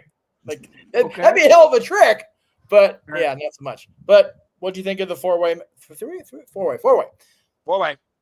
Jeff, you triggered the second gripe tonight. Okay. The fact that we don't get to see in the live, you miss out on all those little like. Yes. Like Tony Storm, she drives me nuts. I don't know what it is about her. She bugs me. She annoys me. I don't like her face. Like she just bothers me. But we didn't get to see her little black and white thing. Like that wasn't. We miss out on all those little bits, and that's dumb. So we didn't. The only thing we saw the same as you guys is on our jumbotron, as the match is going on. We don't see like the camera on her. We don't get that. We didn't get the entrances, so we kind of see the entrances live. They don't show them on the jumbotron. No, they missed out on that opportunity. So we didn't see her. I went back and seen the clips. She just looked like a clown because she's got white face makeup. We don't Dude, get okay. I am so glad you said that because after the match, when they were showing her reaction, she looked like she had on clown makeup. She looked like an absolute clown. Yeah, like she had the white makeup. Way too much powder. Like she looked like a legitimate performing circus fucking clown. She had a white circle. Yeah, on her face. Like it was bad. Weird. It was bad. Yeah, and I get it for like the black and white part. For the black and white aspect, it works. You need that kind of makeup. Yes. But live, she looks like an idiot. Yeah, because they showed her reaction post match, and she was like shocked but happy for Chris. But she looked like something they pulled out of like Charlie Chaplin's Silent Air movie. They just forgot to leave her in black and white. Like, whoa, what the fuck we doing? It was middle with a derby hat. Yeah, I love. Yeah, no, it was a lot. Yeah, it was. I love that there's no excuse because she pinned the actual champion. There's no. I wasn't involved. Everybody was okay. We have to keep it 100. So when the match started, the crowd was slowly getting into it. That's fair. They weren't hot. They weren't hot right off the bat. They just saw some prior. time. Not surprised. Yeah. Tekla's entrance was sick. Yes. Chris's new entrance was it's gonna take some getting used to. Yeah. So, yeah, but I love it. But it was good. Tony is Tony. Jamie is Jamie. You're not gonna ever. Yeah. Match was good. It started slow and then it worked up. When I say that we were shocked, we were shooketh. Yeah. When this woman won the title, people lost their minds. People in the stadium lost their minds, but it took everybody a second to realize it because they didn't notice. They thought it must have been. It happened fast. It happened fast. It was like It was like Lesnar Taker. Nobody realized it until they saw the 21-1. Oh, yeah, for real. Like these guys were on commentary, and I'm like, I saw the pinfall, and I went, wait, what? And then they went. And then Walter screamed at top of his lungs and overshadowed me to the point that, I couldn't believe it. A seatbelt pin on the champion. Chris Tyler pinned till he's starting to win. We all took a second and looked at each other. We were like, that's it. Because I think Chris and Tony took a second. Our angle, I don't know how you saw it. From what I saw, I thought Tony pinned Chris. Oh, okay. From my vantage point, I don't think you were really interested in this match. No. But that's what I saw, and it was weird. But I saw the seatbelt pin, and we called it again on Simply Predicting. I told these guys, if it wasn't for AEW Restricted, with Bobby Edwards and Lost having Chris Statlander as a guest. The only reason I knew that, because I usually listen to the AEW Restricted previews when I'm at work, but I was home this week. It said with Chris Statlander. Wait a minute. Key questions came up about Chris. What's different with her this year versus previous? Considering last time she challenged for the title was All Out 4 years ago. This is a year of reformation. This is about me proving it to myself that I could do it on my own, that I don't need others. This self-reflection in growth and development by Chris Statlander, exposed on Unrestricted. In a state where it feels like she doesn't do this, she doesn't know she's going to get another shot again. I had to go with Statlander to this, and I'm so fucking glad that I did. If I knew that happened, if I heard that, I would have changed my pick too. Damn, well, why you didn't have you an start advantage. following AEW? Maybe you know a thing or two like me, bro. But the fact that she used the seatbelt pin, which we said it, I think it's gonna come a time where Chris now realizes that the Death Rider way is the way because she's won her first world title. Yep. I think that's gonna now, like I said on Friday, it's gonna trigger down to where Willow's now gonna look at her and say, I told you, Harley, you can't trust this bitch. That's Harley. Fuck her. And then it's just gonna trickle down. And then at the time, I'm already predicting her demise. But when Chris loses the title, at that point, Marina Shafir will not find any, or the Death Riders in general will not find any use for Chris. They will turn on Chris, and that leads to Chris and Willow being a team. And then Yuta was at the beginning of the match talking to him, getting in her ear. Yeah. As Chris ignored him and told him to buzz the fuck off. Again, I do see what you mean. The fuck you Yuta chants were in full force tonight. Yeah, they were. Yes, they were for Don Callis. But again, greatest moment tonight to happen to me. So fucking glad for Chris Statlander. So happy for her. She deserves it. There's another chant was going off. The "You Deserve It" chant. Oh yeah. Yeah. She got a very loud "You Deserved It" chant. Accurate. And she does. Yeah. All right. So at this point, I had to bow out because the show was running long, and I had to go not only start the stream for Wrestlepalooza, but because Tony Khan kept my boys occupied, I had to call the first match. So anyway, and traumatized my ass again. However, we'll keep on the AEW coverage. Rodito retaining the tag titles over the Young Fucks, Jet Speed, and the Callis family. Anybody want to comment before we take over to Nick? Human car wreck as expected with violence and steel, and the champs retain. And I'm pretty sure not one body was left alone when it came to going for a ladder or a table. Over the top, absolute human aerial madness. Simple as that. I almost died. There was a point where everybody was out and just the fucking Young Fucks were in the ring and they both climbed. I literally almost shit it in my pants. I said, no, the fuck, they're not gonna do this. No. And then I think Bandino broke it up or jumped in the ladder or something. I almost lost it, dude. I fell out of this chair. He was like, "Are you all right?" I was like, "Dude, they were like this close to winning the goddamn titles." He legit, for real, almost walked off in anger. He legit thought they almost won. Wait, hold on. Time to fuck out. They didn't win the tag titles? No.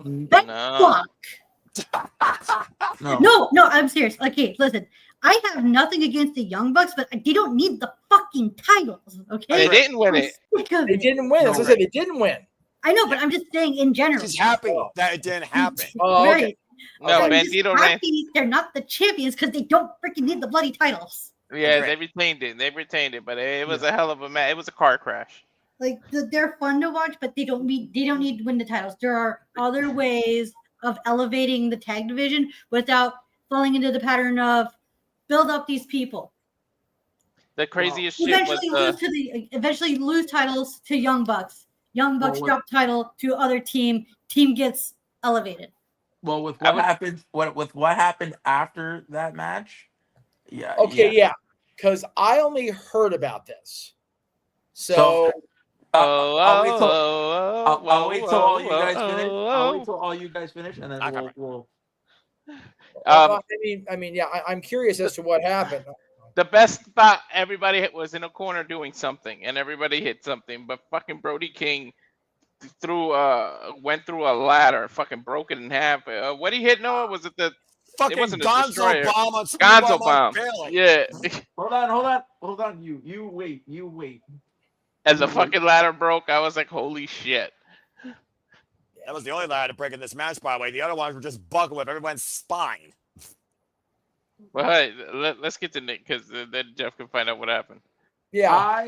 So match wise, I thought it was okay. It was infuriating. I hated it. Okay. I hated it. The fact that those men suddenly forgot how to climb a ladder every time they got onto the ladder, and then they'd reach. Meanwhile, they're on the first freaking rung. Yeah, she gets it. It was so frustrating. It was. When I tell you, and then that was. When I tell you, she was pissed during this match, dude. It's an understatement. Continue. And the ladder that broke, it was so infuriating. It bent and then popped right back into shape. Fuck right. Oh my god. Yeah. I say it's not full metal if you haven't figured it out. You clearly. It was stupid match that pissed me off. Yeah, that shit with the reaching on the first rung infuriates me almost as much as people standing there waiting for people to do a dive on them. It's like, motherfuckers, can we suspend more of the disbelief? Like, yeah, exactly. Can we stop being so choreographed?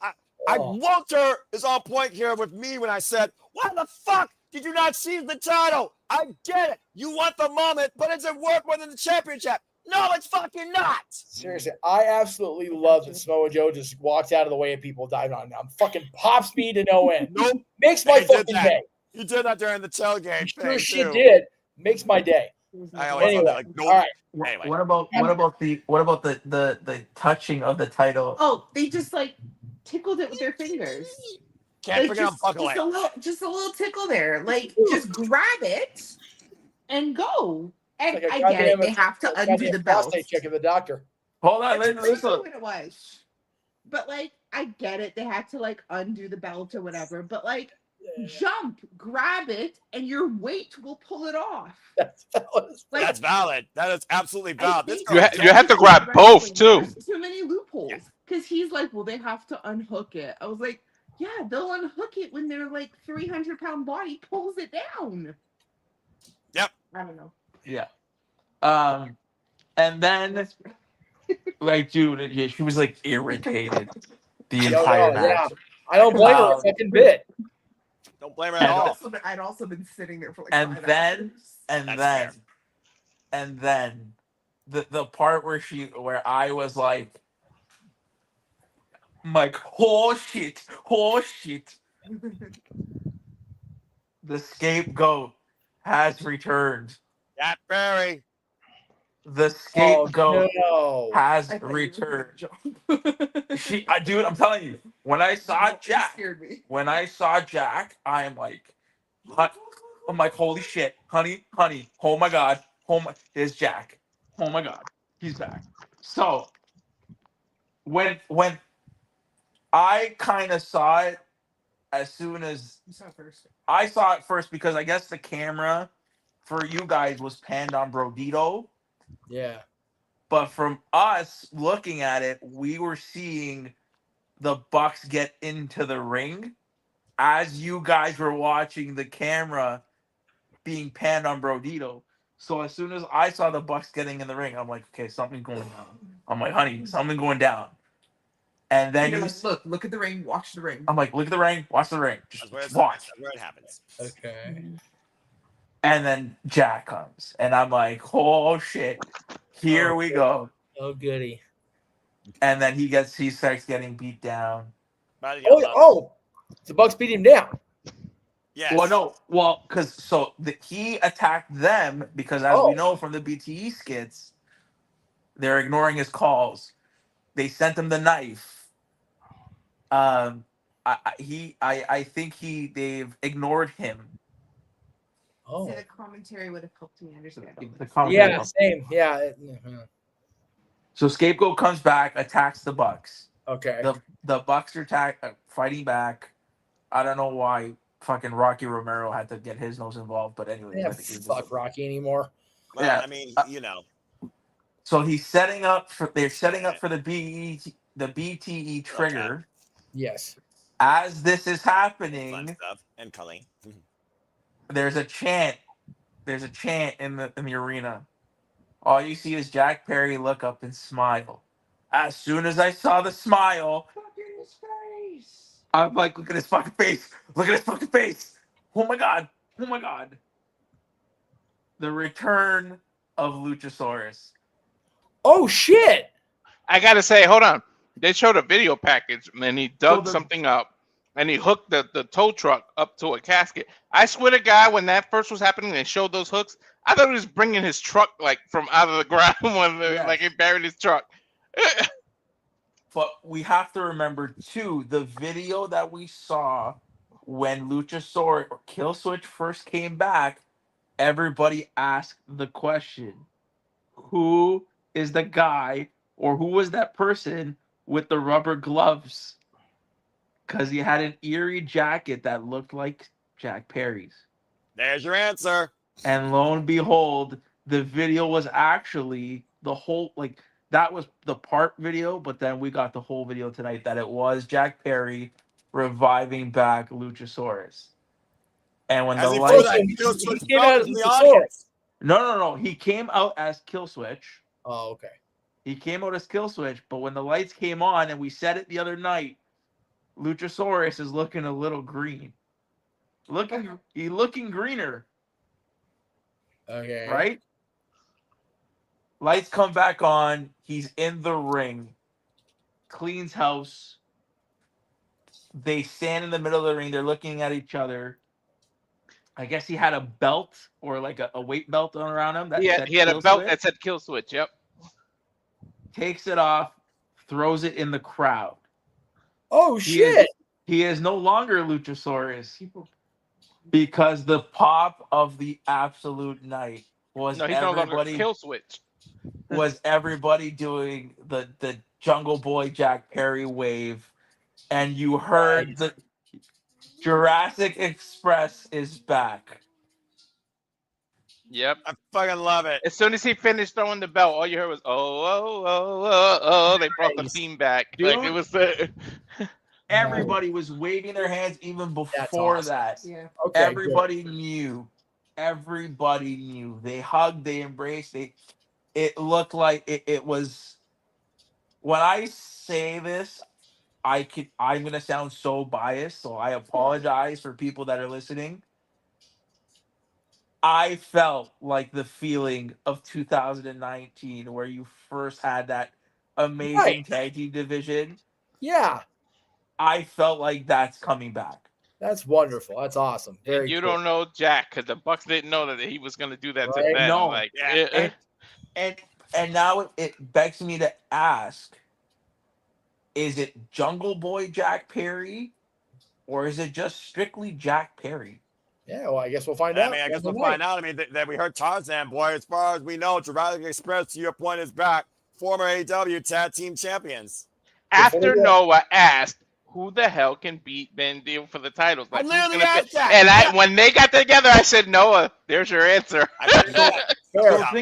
So it's crazy. Like, look at this division now. You have Brodito and Brodito. You have FTR. You have, I mean, they're not CNC. The Bucks, because it seems like the Bucks are getting their groove back. You have the Jurassic Express now. I would not be surprised if the Golden Lovers come back. Yeah. Right? Interesting. Kota Ibushi and Kenny Omega. The Golden Lovers. Who knows where the story takes us with John and Darby, because you could have John and Eddie as a tag team. Like, it seems like the tag team division is slowly but surely coming back. Like I said, I love AEW, it. they're talking about the year of freaking reformation for Chris Statlander. 2025 is a complete overhaul, it feels like, for AEW. Before you go on to the main event, because like I said, I wasn't around for that because fuck Tony Khan going long. Hey, to this comment. Shut the fuck up, Josh. Anyway, moving right along. All right. Anyway, damn it, Josh. All right. So main event, of course, Hangman Page retaining the AEW World Title over Kyle Fletcher. No surprise there. What does surprise me, they went almost 40 fucking minutes. Yeesh. 38-10. 38-10. She thought it was gonna go 60. She was getting a little worried. 60-minute time limit. The story of the match was freaking Hangman's neck and shoulder, and fucking Kyle Fletcher. There was a point where Kyle Fletcher dominated the match. Like, I was like, holy shit, dude! It was weird, like, yeah. He could not get any offense in. Like, dude, Kyle Fletcher was beating the shit out of Hangman. Grabbing his hand for the stinger effect, the constant nerve damage to the shoulder, the slow ascent to the top turnbuckle, the overconfidence, no sign of pressure getting to the challenger for his first ever championship opportunity at all in this match for practically the first 30 plus minutes until Kyle Fletcher started running on his shoulder and neck when Heyman finally got advantage. And the only countermeasure Heyman had was the string of love in his right arm every time he took his damn head off with a lariat. Those 3 death shots, holy fuck. One on the table through the outside, one in the middle, and then one was a fucking avalanche one, or one was the reverse of a tombstone. It was. Yeah, holy shit. How did Heyman check out of that brainbuster is beyond me when he had him dead to rights after that brainbuster from the timekeeper's table. You talk about the intangible of a wrestler, Walter. You can't measure heart. Both those men had more heart than I ever thought Kyle Fletcher could have at such a young age as his first ever championship opportunity. The man's 26 years old. That avalanche brainbuster, and then that fucking draping DDT out of the apron. I thought it was over when they went to that table. The shit these people kicked out of was fucking crazy. Yeah. Get New Japan run for their fucking money. Go ahead, Jeff. I was just kind of like taking it all I in. to just, processing and get your thoughts on absolute tenacity and battle of attrition when it came to him and just what you heard in that time you got. Yeah, I didn't get to enjoy producing on this match because they went too damn long prior to this match, and I was too busy probably getting traumatized, but I didn't, so it worked out okay. Good deal. All right, live at Scotiabank Arena for the world title main event. It was a good match. Everybody was into it. Kyle Fletcher's entrance, all the entrances were great. I really dug Kyle's. Yeah. It's very, to me, is aesthetically pleasing. She hates Kyle Fletcher. As she should. Well, he's with Don Callis, so that's actually valid. That's another thing. A lot of fuck Don Callis chants. That don't surprise me. So that's so funny to me after all these years that Don is still just one of the most hated men in wrestling. I love that. I remember when he was just starting to creep his way into the WWF television in 1997, and here we are in 2025. God damn it. Yeah. Y'all can hate on Don Callis in the audience all you want. From a fan's perspective, that's long. I fucking love me some Don Callis. Yeah. No, there were loud fuck Don Callis chants. The hot pink aesthetic of Kyle Fletcher, to me, I really liked it. Definitely pops out, that's for sure. It really popped. Yeah. It's a lot brighter of a pink in person. Yes. Very. It's like highlighter pink. Is it like brighter than Hart Foundation Bret Hart pink? Yes. Okay. Yes. Okay. Yes. Like okay, let me clarify. Like Bret Hart 1993 Survivor Series. Ooh. Yeah. Like it's neon pink, dude. God damn, that's wild. Okay, because that was some bright ass pink. Fucking yeah, right. Neon pink, dude. Okay. Okay, I have to ask the beginning of the match to you guys, Noah and Walter. What chants did you guys hear? Did you guys hear any specific chants? Specific chants. I didn't. During the entrances, I mean, besides fucked on cows and Heyman, of course, cowboy shit. I mean, you know, the typical stuff. And, you know, hyping up the entrance, big fight field, Justin Roberts, lights go down, the rain on the LED Titantron showing how late the show is, but how very climactic of a main event this is going to be, with how personal it is. Other than that, nothing outside the normal that I expected. And, of course, fight for everyone. These two men are trying to break each other's heads off their damn shoulders. Yeah, there was a lot of interesting chants. There was the he's our father and he's our uncle. There was we love murder chant. We love murder. God damn. Yeah, there was a Darby match. The Darby match, there was a we love murder chant. Well, there you go. What a sicko. So, I thought it was that was murder. No. It's we love murder. Wow. So there was one chant and one kind of point POV thing. So the POV thing was there was a guy sitting down from us, but he was loud. He was hilarious. He was legit, and I'm kid you not, was counting. Because if you noticed, every time the men were down, and this is an AEW problem, has been there for years, they make their refs look like they're fucking stupid. What else is new? That's the business. How many times were these men down or outside the ring, and the ref was not having a 10 count going? Yeah, it's a well-known secret that referees don't know how to count to 10. Bad. Dude, to the point, like I said, the guy sitting 3-4 fucking chairs beside us was legit counting. He was loud. Loud. This guy was counting. It was so no way that ref's sitting here. There was no way that the ref could not hear us because this guy was counting loud. And every time the ref 10 counts don't exist in wrestling unless it's last man standing. So bad. And then every time the ref would actually, I forgot who it was that was in there. And every time the ref, it was Paul Turner. There you go.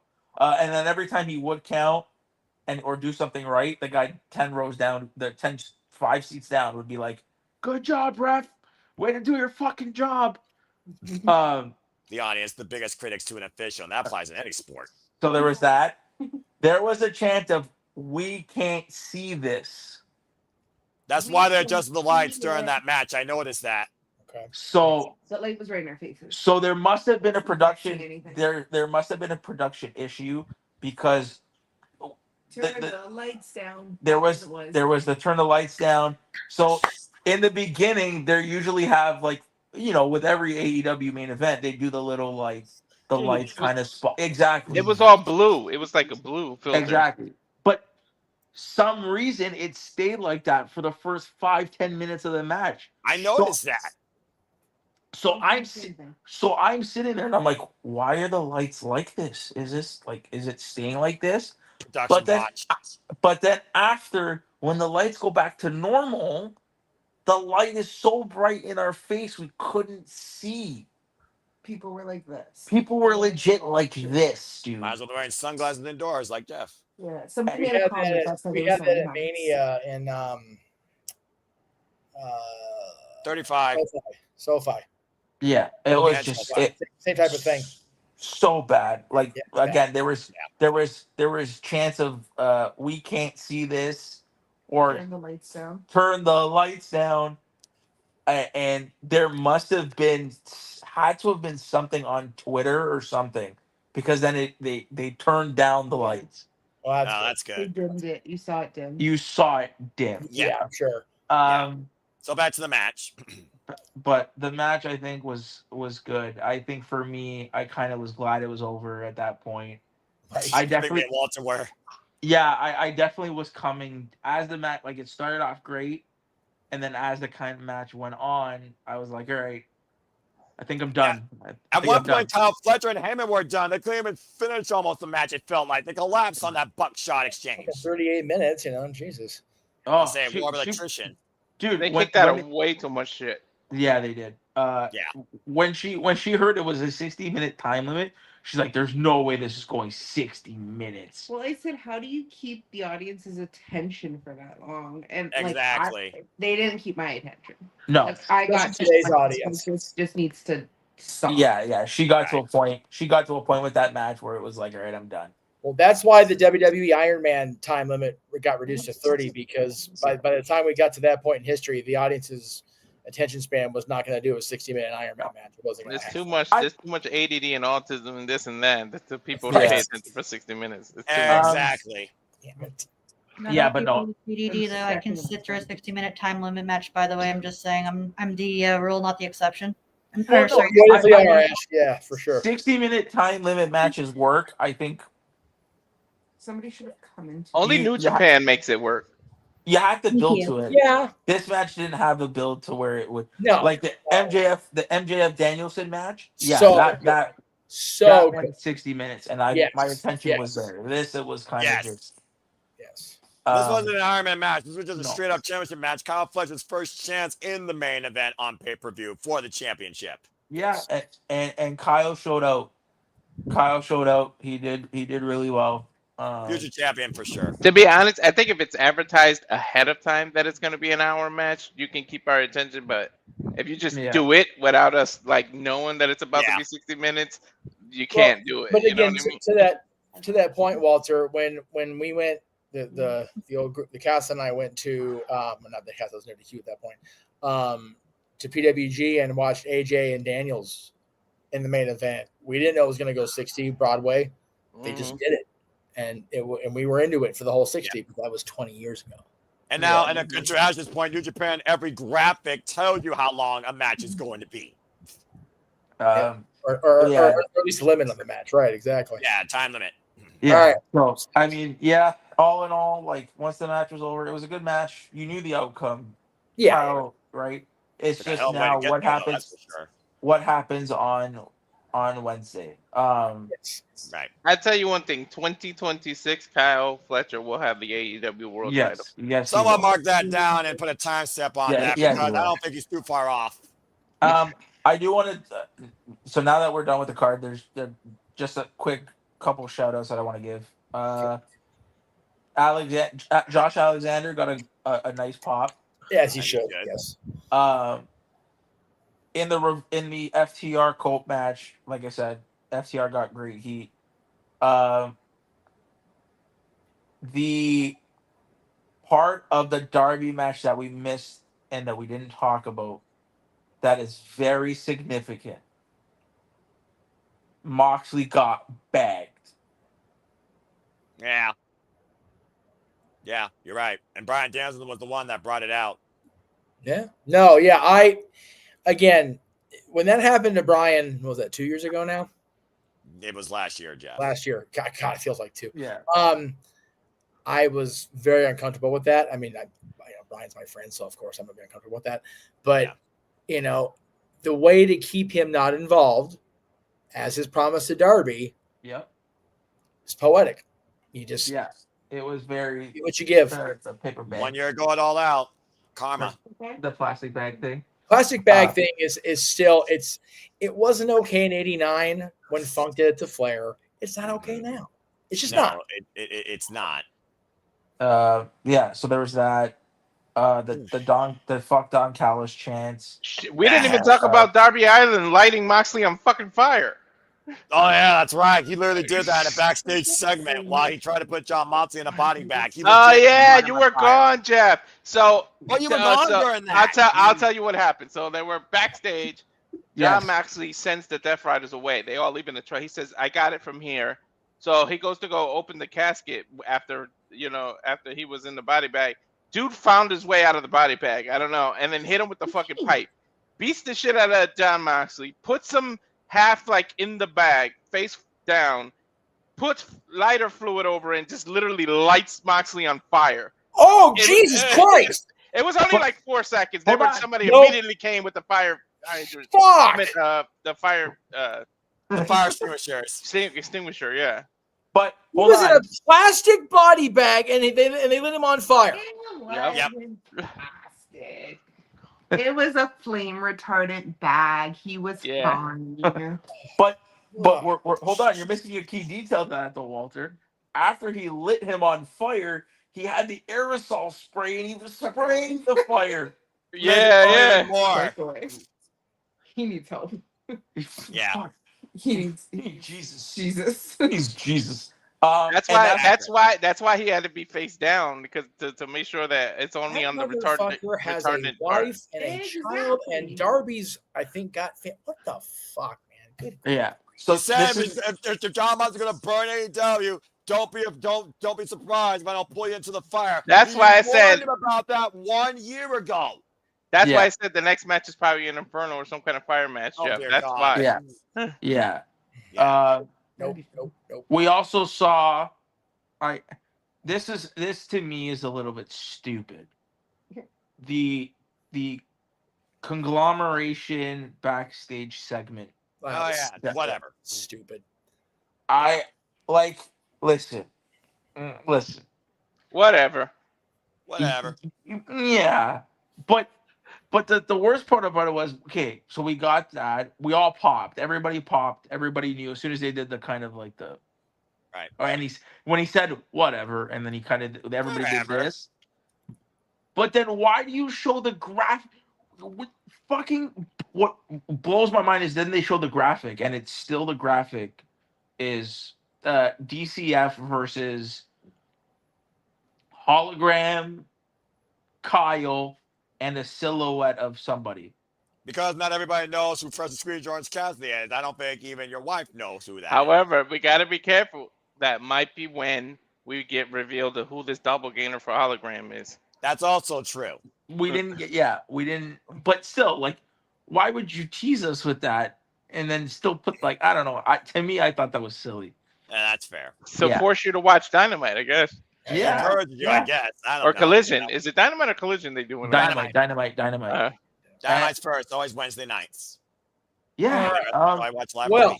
So all in all, I mean, your final thoughts, your experience, how did you?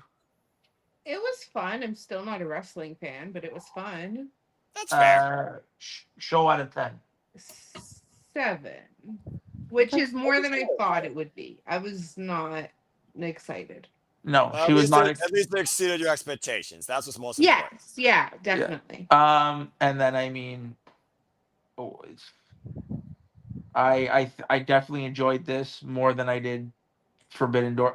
Again, comparing this to Forbidden Door 23 is different because it's 2 different shows. But this being my second AEW, not my last. Sorry. Okay.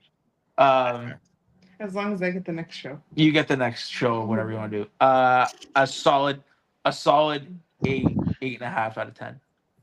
All right. Well, that's fair. Well, thank you, Nick and Mrs. Ferrantes, for your live perspective on the show. I think you two look comfortable enough to go GTS. So I think until next time, you're more than welcome to relieve us and finally get some rest. Thank you both so much. Thank you. I might put you guys in my ear, but I might be in and out. Thank God Wrestlepalooza was only like 5 matches. We could zoom through this.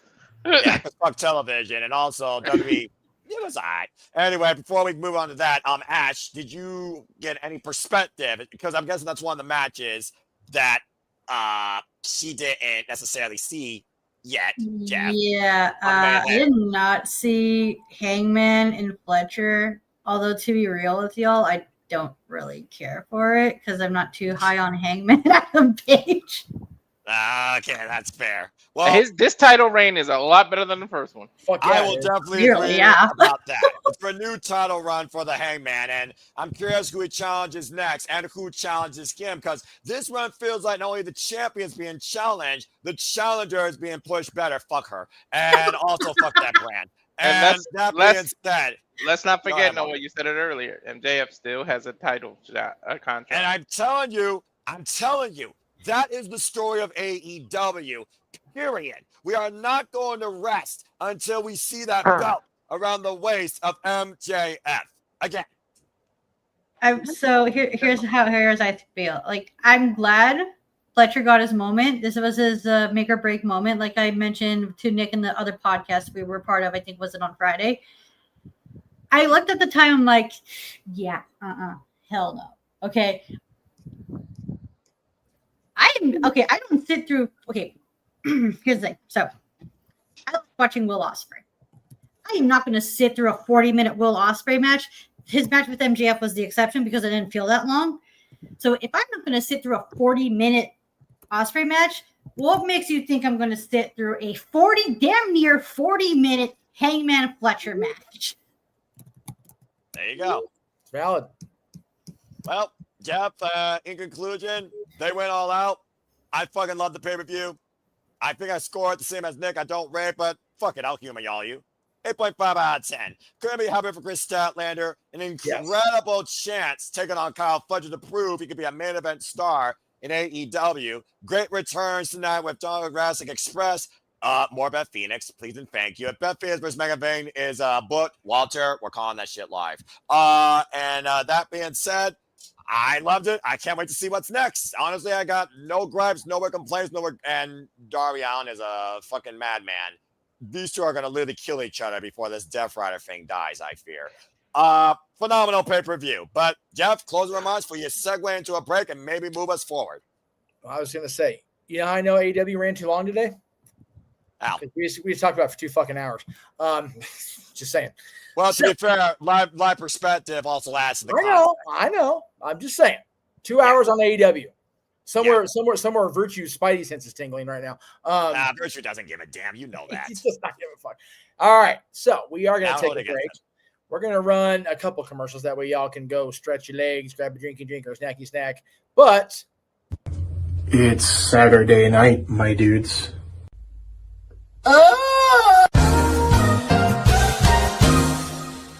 And now for a taste of things to come.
And as always, here at the Super Reliable Studios, where we do go all out, we truly encompass, embrace, celebrate, engage, criticize, and analyze to all the wrestling and combat sports and other forms of sports, and of course, the Jeff Meacham Network relaunch in 2026 as well, the same day as Wrestle Kingdom 20. Get ready for that, Ash. And welcome back here to the Saturday Shenanigans, your weekly moderated conversation of wrestling madness, hosted by Jeff motherfucking Meacham, as we head into topic 2 of the other show we covered here on Saturday, not on pay-per-view, but PLE for the first time on the ESPN app. So let's go to the world of WWE. Very cool night out in Indianapolis. First time ever WWE is on ESPN, which for a fan of 35 years, that was pretty fucking cool. I'm not going to lie.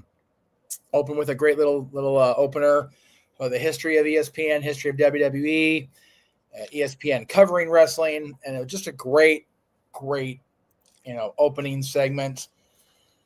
And as I said, because Tony Khan decided to be a fuck and ran long, I had to call the first 2 matches. And one of the first 2 matches, the first match, as a matter of fact, was my trauma trigger. So thank you for that, Tony. Appreciate you. You clearly had a dick. Tony Khan's a crazy man. Oh, so mad at him. But luckily, by the grace of God, or wrestling God JBL or whoever, it ended up being okay, because John Cena versus Brock Lesnar was nowhere near as traumatic as the match 11 years ago. Thankfully, it was far shorter, and he didn't take near as much damage during the course of the match. So, whatever. Brock Lesnar defeats John Cena once again after 2 German suplexes, and I think there were 4 F5s during the match. It ended up being 7 total, which is fucking crazy to me.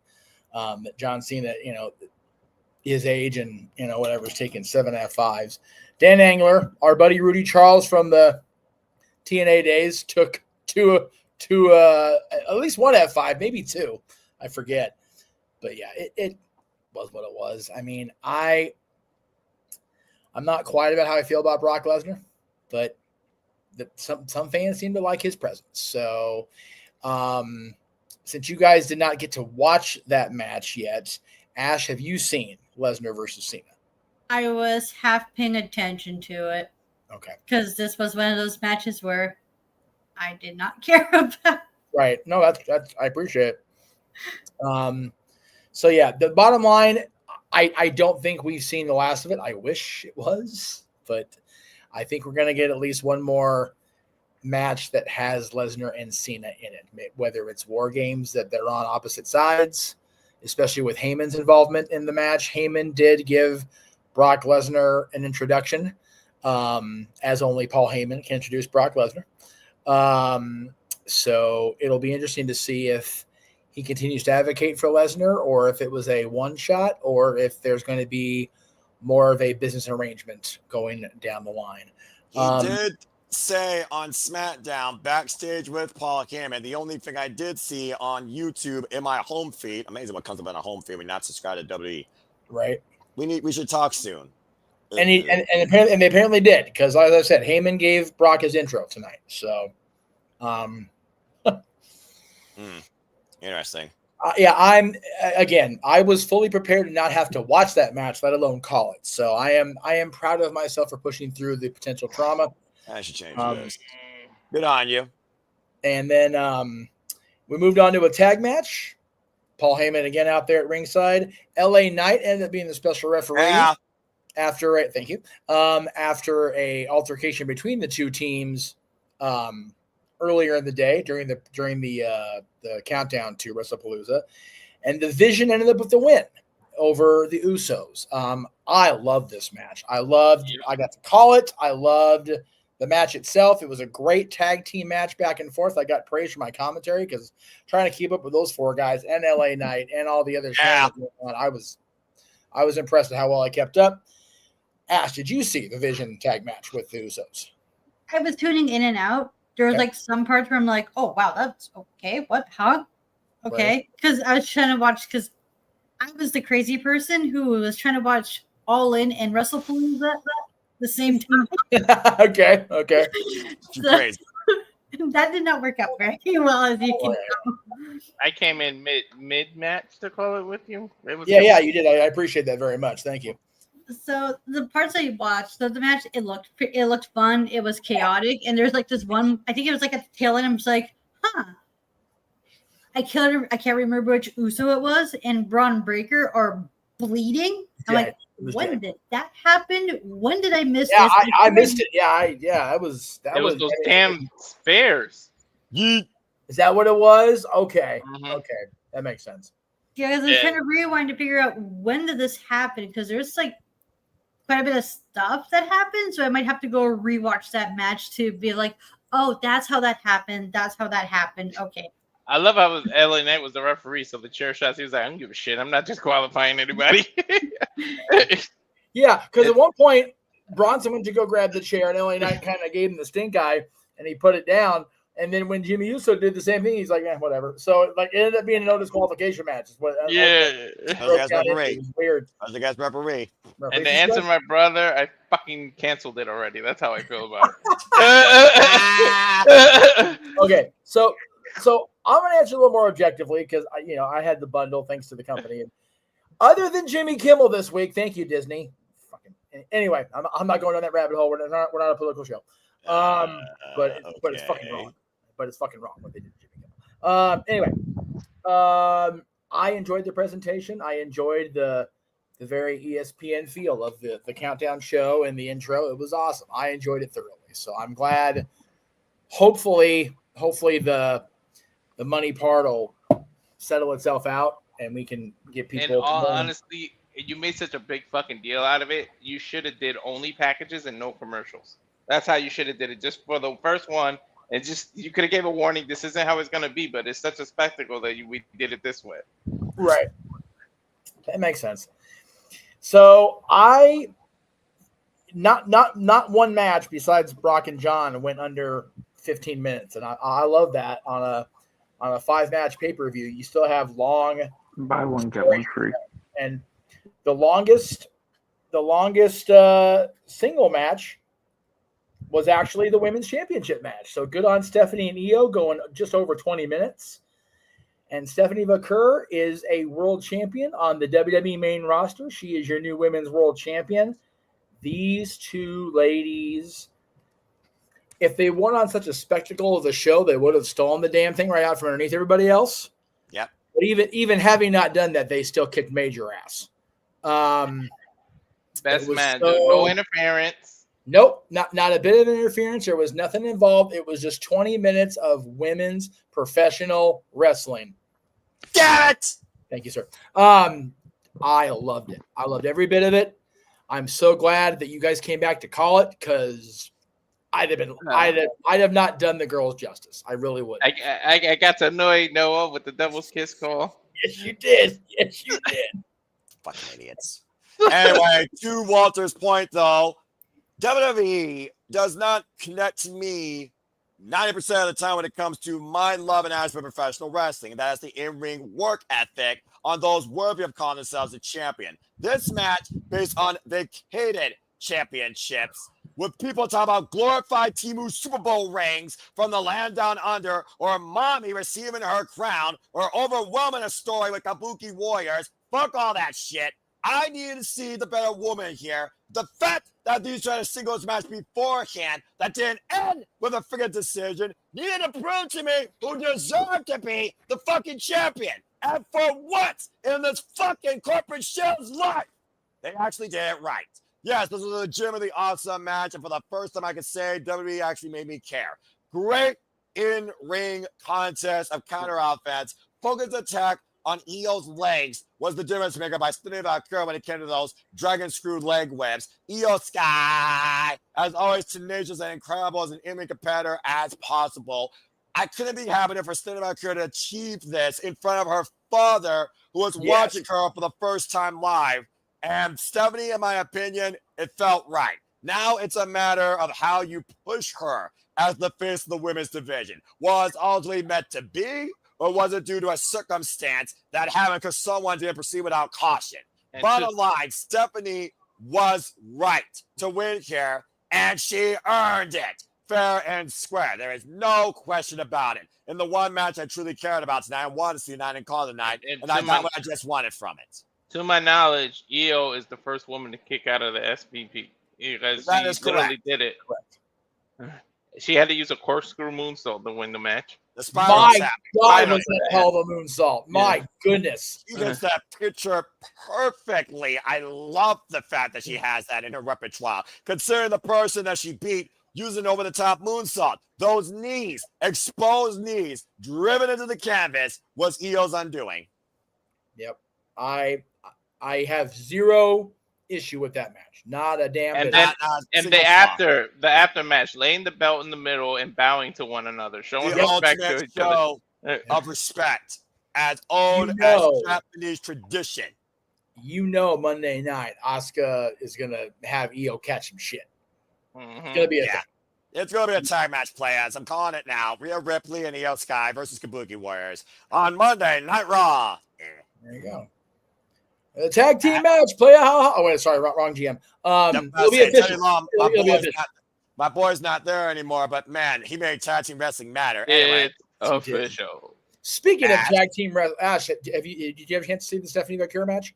I have not, but oh my God, I love this match. This was everything I love in a wrestling match, rolled up into one big giant bow. This is why Ash is my not only Canadian friend, but actual Bloody Tigers wrestling friend. Again, you got to figure out when you want to do that podcast preview because Destruction is 1 week away from the day. You keep me posted on that.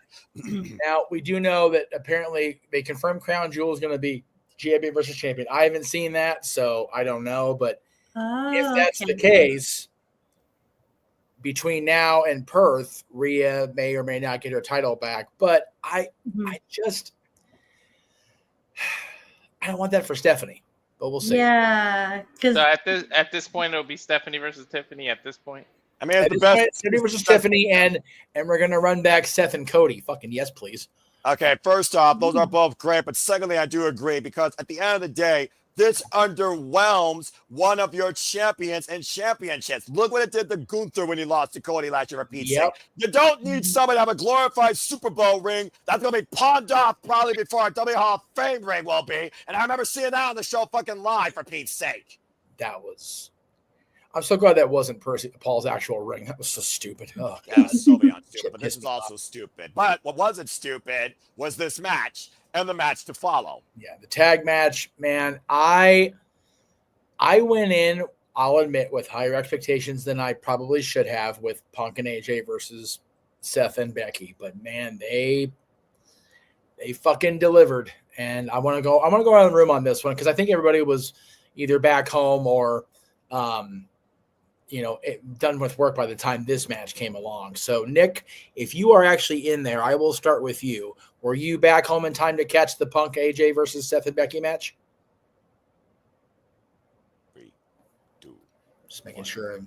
All right, moving on. Jeopardy klaxon. Right. Ash, were you able to see this match? I did. I watched this. This was one of the few matches I watched. Okay, let me hear it. I loved it. Oh my God. I love goofy shit in wrestling. This was amazing. This was beautiful. This was fun. I had such a blast watching this. This was the most fun I had watching wrestling since I called the Triple A show with Noah. It was bananas. I love it. Becky and Seth's heel work was just, oh my God, they do such a good job of playing such cartoony AF villains. I love them. I love them. Oh, it was so funny, cute, adorable, all things goofy and fun about pro wrestling wrapped into one. And this is, on a fun standpoint, this is my match of the night, but like on a technical standpoint, it was Io versus Stephanie. And I loved how the two matches I was looking forward to were back to back, and it was just, oh my God, I can't praise this match enough. No, I agree. And boys, you got to call the match, which was just fun. It was fun, and man, like I told you guys on commentary, like I told the people you're going to see in my plug, the people you saw in my trailer video, I want to know what's at the female locker room's water cooler because god damn, everybody's looking better than ever right now.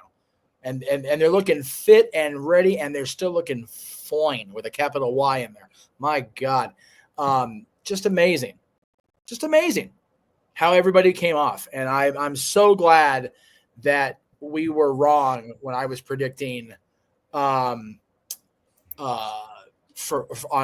both fronts with you and with Aaron, because I thought the Punks were going to lose to set up furthering toward War Games. But man, what happened with John and Brock, I think they're going to be inserted into War Games instead of the Girdles. So I'm glad we were wrong. I'm glad I was wrong about this match. I'm so glad that I was right. It ended the exact way I wanted, but I loved how they built towards it. Definitely kept us waiting. We all knew that Stephanie Becky didn't want nothing to do with AJ Lee when it came to being part of interfering in their vision. The little nods with the freaking vision using the pedigrees while AJ Lee and AJ's husband, quote unquote, the gear, that was funny as well, freaking using the GTSs in stereo, the Shining Wizards.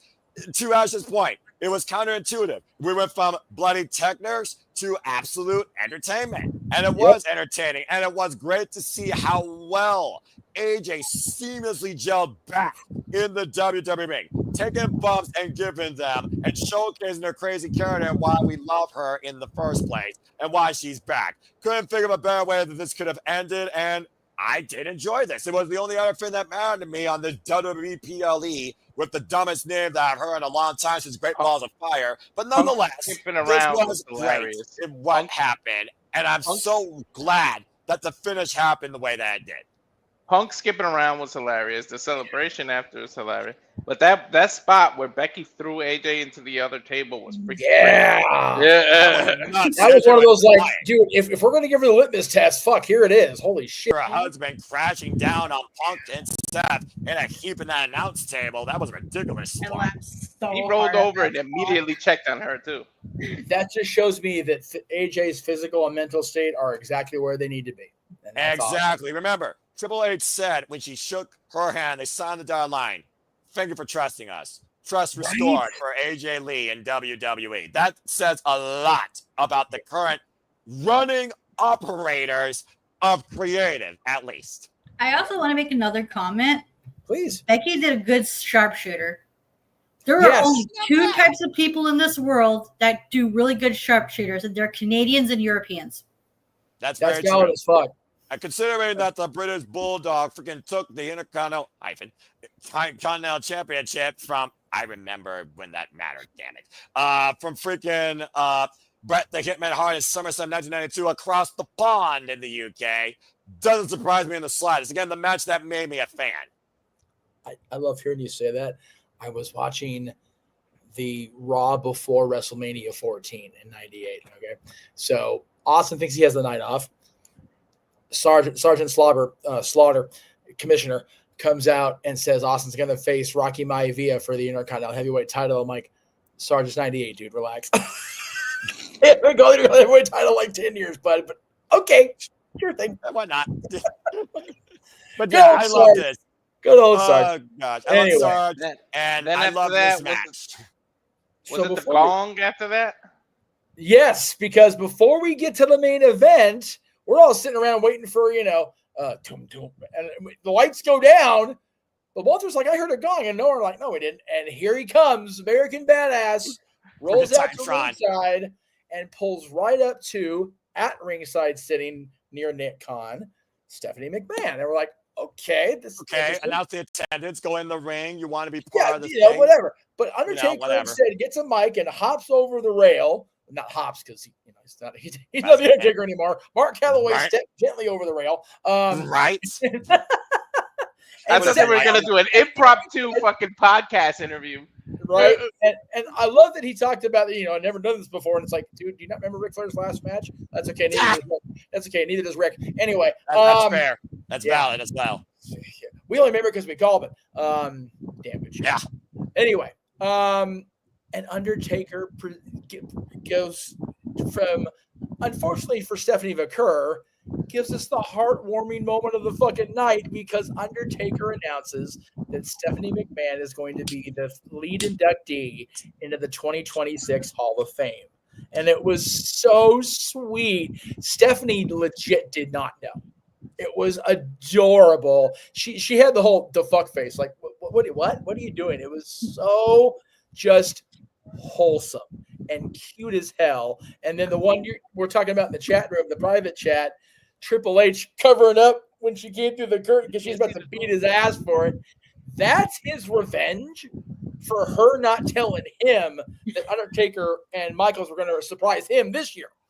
That's fucking karma and payback. And I love 1 year ago to the day. As So- somebody who, I don't show emotions for things like that, but there even is a warm demeanor underneath this hardened exterior to a lot of fucking nonsense in this world where I stay introverted and not exposed to all of it like you. Yeah. This genuinely warmed my heart because Stephanie McMahon shows humility in the respect of what Paul Levesque has meant to WWE. Yes. And also at the end of the day, she's not pressured to act like anything she doesn't want to be. Nope. And her and Mark Calloway, The Undertaker, go back to when freaking Stephanie was a child.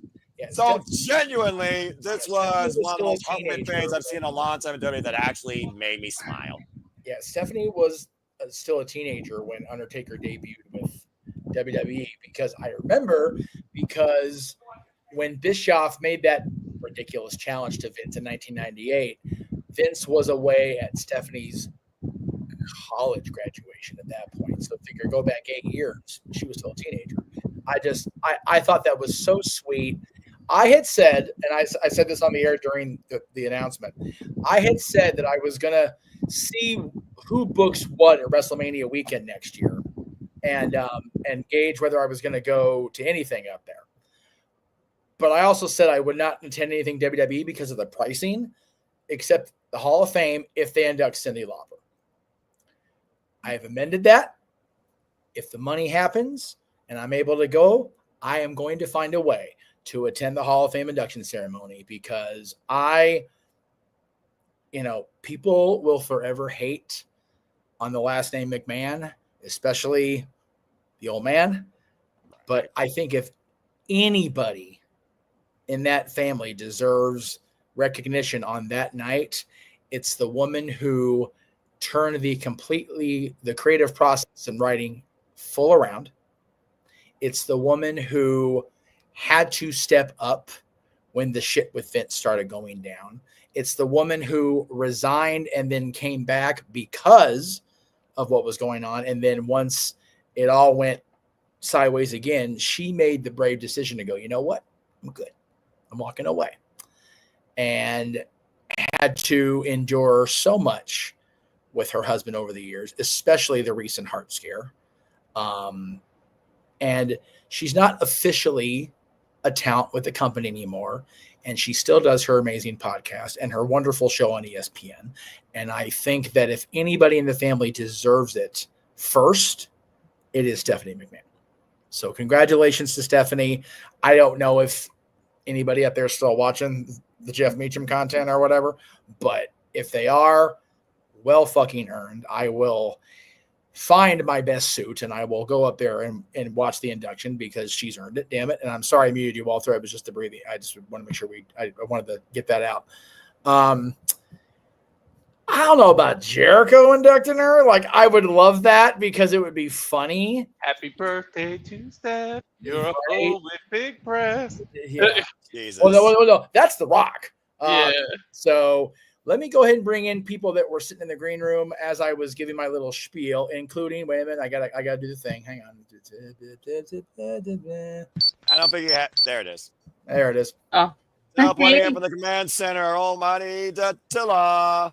Hey. What is up, Dattila? Good to see you. You came in at a good time. We're talking about the first inductee next year in the WWE Hall of Fame, one of the all-time leading females in the company. So I'll actually throw to you since you're popping in. What are your thoughts on announcing Stephanie McMahon going to the Hall of Fame? She's going in before China? Wow. Well, I mean, China's part of DX, but I understand. Trust me and believe me, Joni Circle is going to have a lot to say on social media. I have no doubt of it. Oh yeah, that's why I didn't want to bring it up. But hey, I'm glad the female did.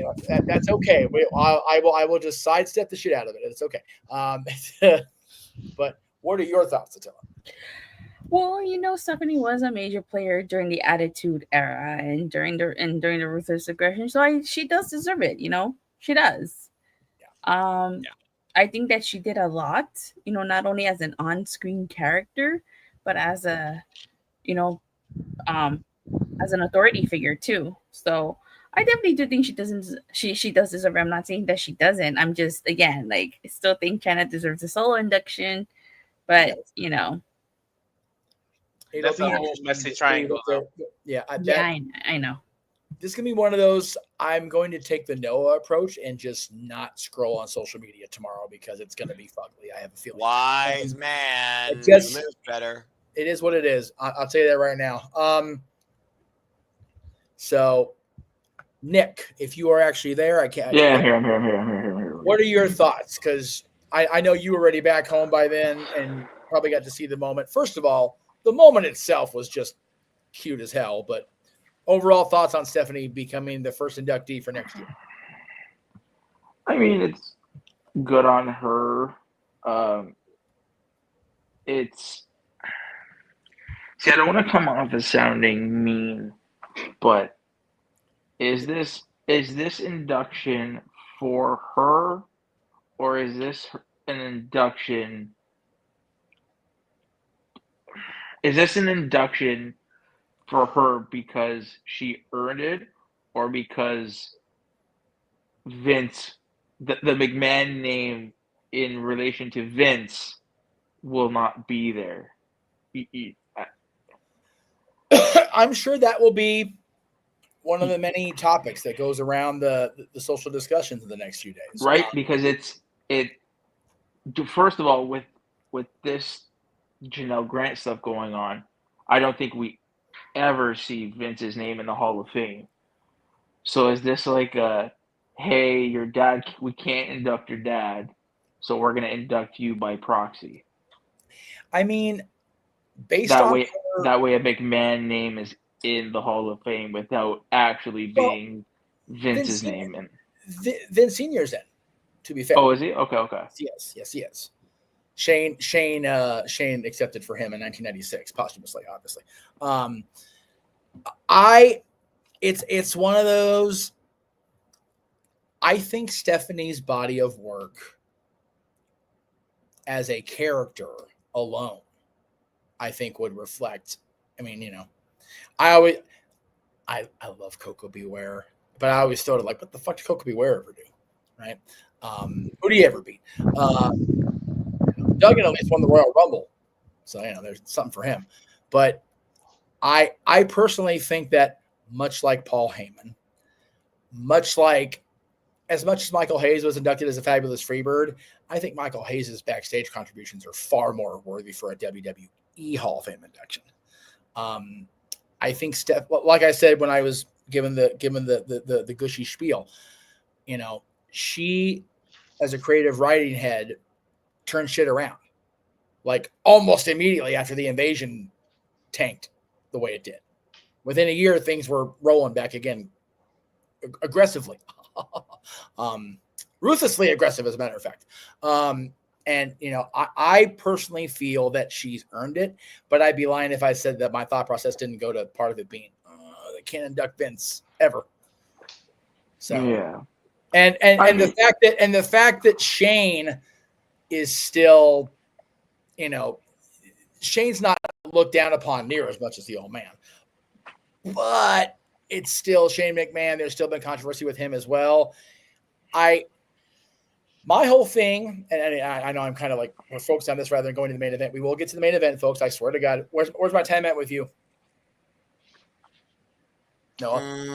If this is the only thing left, fuck it. I'll stick around and then we'll all bid adieu together because I think we've gone long enough of how much we went into AEW after the live experience. So we are on the main event right now. Drew McIntyre and Cody Rhodes. Go for it, bro. Okay. So I was gonna say I'm just definitely curious on who we're going to see attend, because when Triple H got inducted, there was no Vince, there was no Shane. Stephanie was there, and Linda was there. So I would imagine Linda would be there again. I mean, she's Stephanie's mother. Well, no, and I, like I said, Linda McMahon as Triple H's mother-in-law, Stephanie's mother, yes. But unfortunately, there are many people that will look at that as the politician Linda McMahon is there, and they will shit on it, and it sucks. That's and that's not going to be helped. That just kind of is what it is. It goes along with the territory. When you get into that line of work, when you get in that field, and you make the decisions, or have been allowed to have decisions made for you, like Mrs. McMahon has, it comes with a certain degree of scrutiny and controversy. But then with that scrutiny and controversy, sorry, I just want to end the point on here. If in fact, because I mean, there was, and I could be wrong in saying this, but she was named, wasn't Stephanie named in something with it tied to Ashley Massaro? So now, if that is correct, if she is implicated somehow, some way in the Janelle grant, and they find that whole situation in favor of Janelle, doesn't this make them look even worse? So, I'm gonna first of all, I'm sorry if I got tripped up. Ashley Mazzaro was a personal friend, so I apologize if I got a little foot cocked in there. Yes, Stephanie's name was thrown out after the fact in regards to Ashley. To my knowledge, she has not been brought up in the civil suit that's going on right now. And you know, the other side of that coin is Brock Lesnar was named a fucking million times, and he was in the opening match tonight. So it seems to me that they really don't give a whole lot of a shit. And not saying that's right, but they don't seem to care about it as long as the person involved is going to draw them more money. Now, again, I also come off hypocritical on stuff like that because I don't have a major issue with Brock Lesnar being involved tonight. I know one of our four do, and James is on the GCW call, so I'm grateful he's not here to have to endure this shit because I know he's not happy. But by the same time, I'm fully okay with having Joey Ryan ranked over the Coles because of my personal beef with Joey Ryan. So it's a more than double-edged sword. It's an octagon-edged sword. But I'm personally okay with Stephanie McMahon being inducted, and I know that's going to come off, you know, to a lot of people different ways. I would like to move ahead if I can. Does anybody have any other things they want to say about Stephanie and her induction and the announcement and the moment?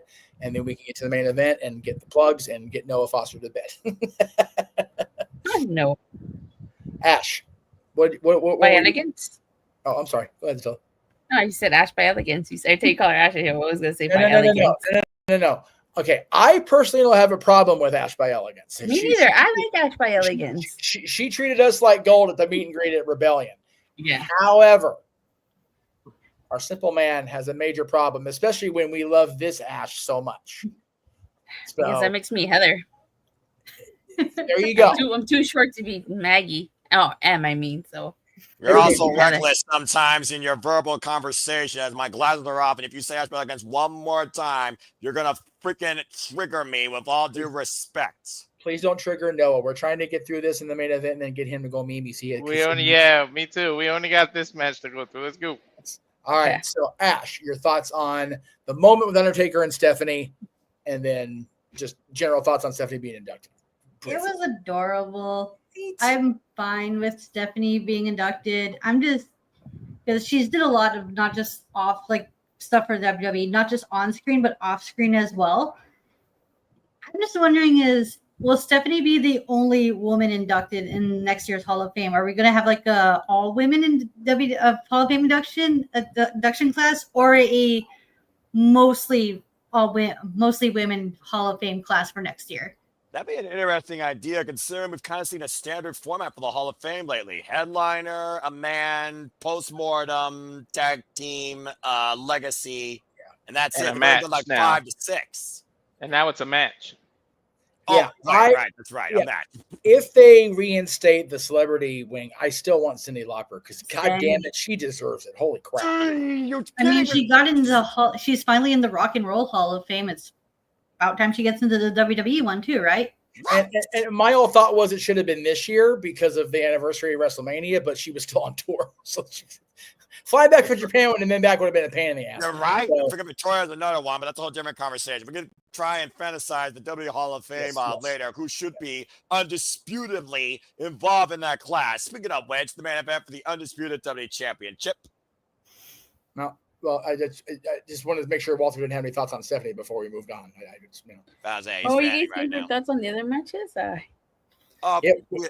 We did. We're kind of at the end. You said you were going to be late. I had to do what I had to do. For Stephanie. Yeah, I'm about to say, very rarely do I actually say cute is actually that and not bleh. But the fact that she had no fucking idea made it 10 times better. That was so good. My friend Sandy put on social media, she's only ever cried twice with wrestling as a longtime wrestling fan. When Eddie Guerrero passed away, and tonight's announcement was Stephanie. Oh, okay. So, wow. That was adorable as hell. Speaking of Eddie, it's going to be 20 years this November. Oh, my God. Oh. Okay, well, while my spine curves and my hair grays even more, thank you for that, Tatilla. We're going to have to do, Noah, you and I are going to have to do like maybe a best of Eddie or watch along or something, or rewatch when he won the title or something. I'm down. We used to every year at the old Casa. We used to do Thanks for the Memories and run Eddie Guerrero matches and promos on like a loop all day. Anyway, the WWE Championship was on the line, and we all were figuring, okay, well, if it's being moved to this main event spot, we're going to have a new champion. And Noah had the call absolutely perfectly. Once again, Drew McIntyre's past and his anger were his undoing.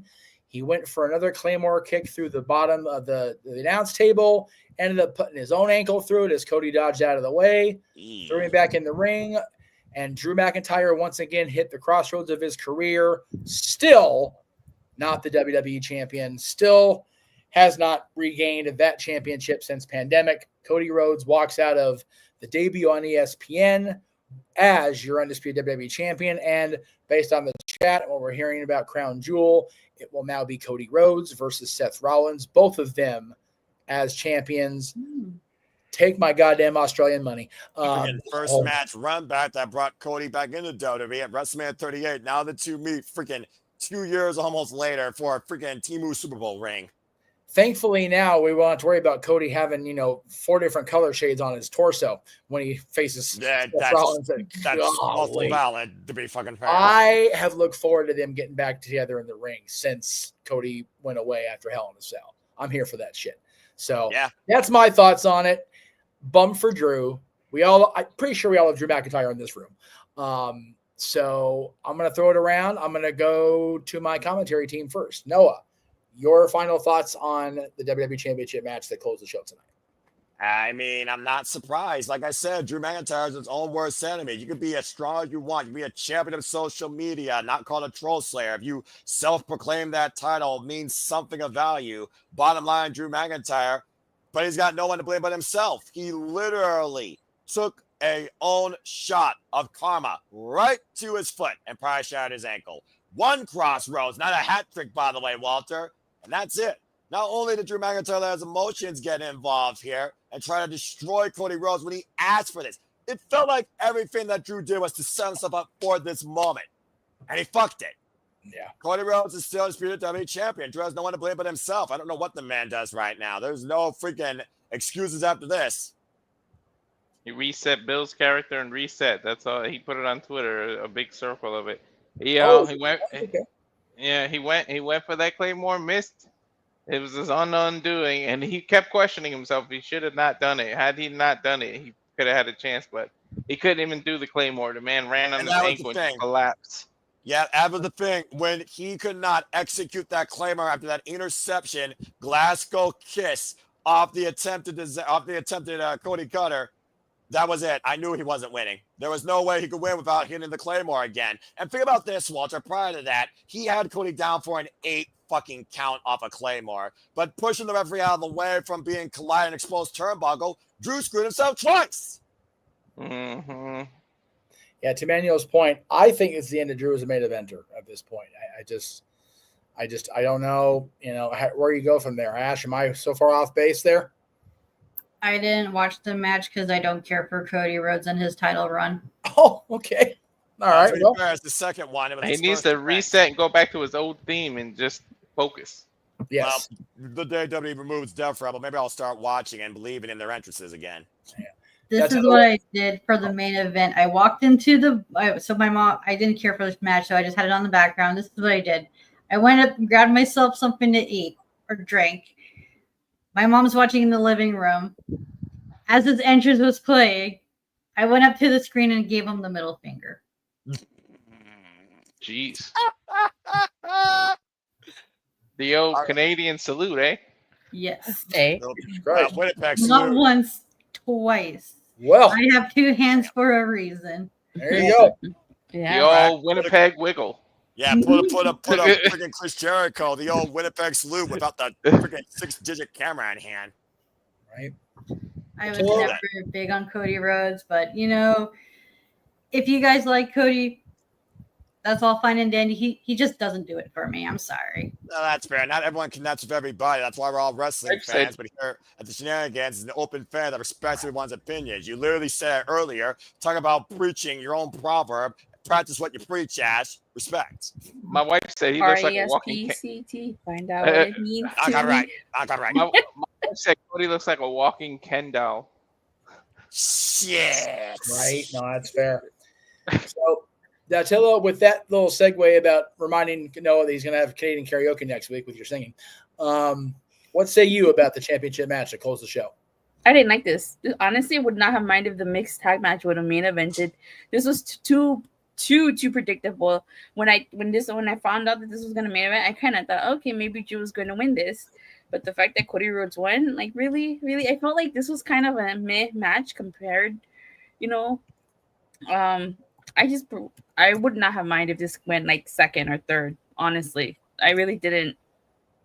Like seriously, Jeff and I were on Cinema Predicting. We talked about this being the cool down of the freaking top 3 matches. Right? Fucking Cena and the mixed tag. The mixed tag was the biggest freaking story because of AJ Lee's return.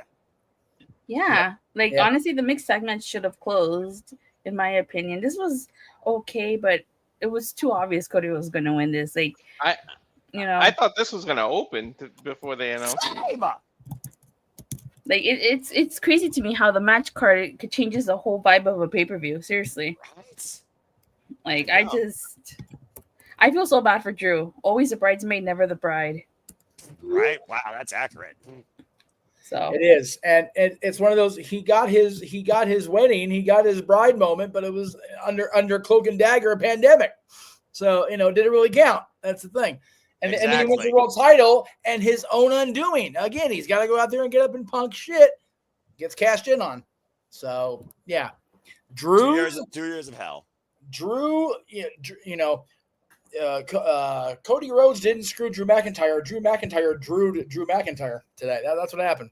So legitimately, and he might have injured himself in the process. That's exactly it. All right. Well, final thoughts on the show before we hit the shills and go Mimi's, kids. AEW was the better of the two to me. Okay. I think the technical matches, I agree with that. Well, we say it all the time, Jeff. We say how AEW's greatest strength is the in-ring work ethic and the quality of their roster. AEW exemplified that. WWE, yeah, they have the better stories, but they didn't even close the biggest story on their premiere show on ESPN. This was kind of a mixed bag for me with Wrestlepalooza execution. And again, I don't do the or the yaha like we did with Goldberg and Gunther versus what was the other freaking thing? Somebody at AEW that was far better. Oh yeah, him and versus Will Ospreay, which still is one of my favorite matches this year. But the execution of what's supposed to be a super big deal first show on ESPN. Yeah. Was I just watching a Monday Night Raw with a SmackDown match closing that felt mid? Yeah, I felt kind of to the point it didn't make me want to keep the subscription. I literally canceled it. So okay, I'll say it right now with all due respect, and this is coming from a frugal Superman. WPLEs are not worth $30. While this AEW paper was worth $40 for me perfectly. Okay, that's a great way to put it. Tatil, you had your hand up. Oh yeah, I echo some of the same sentiments as Noah and Walter. Like I feel like this pay-per-view for being the debut should have gone out with a bang. Yeah. And I feel like it was some complete mid. I did not like this, and I said to share my own review. As someone that doesn't really watch anything else besides WWE, paying $30 for a pay-per-view, which I did, it's just not worth the ESPN app, honestly. Like, this was such a mediocre show. Like, my favorite match was a mixed tag match, and I just honestly would have rather just gone the Northern VPN route, really, because this was not worth $30. For it being the first ESPN, I thought something big would happen. Like, okay, once they switch it, I was like, either the title switching or somebody's making a major return and beating the hell out of or debut the winner. Yeah. You would think Brock Lesnar was going to go after Cody. More drama. Yeah, put that out there in the universe. I was off screen. He said that. I put why would you why? No, a big ESPN deal. You could have showcased your TNA and NXT deal. You could have put Joe Henry on this show. You could have did more. Yeah. Like, honestly, like, if you like watch other sports aside from WWE, then probably ESPN is worth it. But I believe in Joe Hendry. Joe Hendry. Enough of that. I used to watch UFC, and ESPN is never worth it. Okay. So my thing, and again, I'm more of a sports person.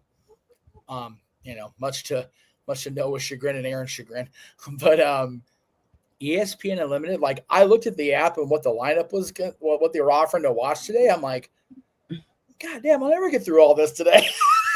So I'm here for that.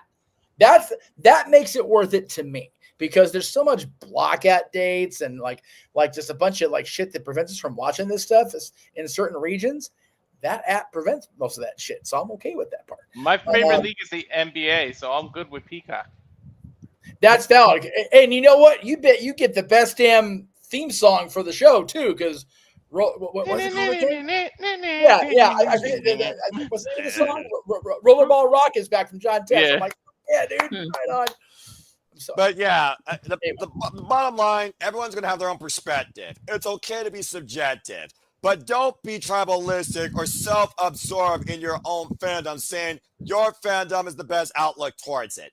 This right here is pretty valid, although I still say Chris Statler is my mom of the night because fucking she deserved it. Yes. Bottom line, both shows gave what fans look for in their own way. But at the end of the day, what sort of fan are you? That's for you to assess. And as of tonight, I can simply say, agree with me if you choose, disagree with me, I don't give a fuck. I loved what AEW pay-per-views brought me, and All Out brought me that and then some tonight. Wrestlepalooza did. It felt like a Monday Night Raw with commercial breaks. Yeah, I personally think both companies met expectations. Personally. Yeah, that's all you need, and that's all you need as a wrestling fan. But AEW, fucking A, I cannot wait for Wrestle. Here's the biggest difference. I left Wrestlepalooza going, I left AEW going, if you don't give me Takeshita versus Okada, if you don't give me Beth versus Megan Bayne, if you don't give me this, it left me wanting more and more, and fantasy booking. WWE, I just went, You know something? I still, it would have been interesting to see if Tony would have gone head to head with Wrestlepalooza. I honestly do think probably All Out would have won. No. It wouldn't have worked for our watch along. Don't wish that. No, I mean, not if I had to call the fucking Lesnar match. Don't put that shit on me. Damn it, Jesus, traumatized my sorry ass. Anyway, Tatula, you were saying, continue your thought. That was awesome. No, I was just saying, I think that they would have won in terms of like matches and having the overall better show.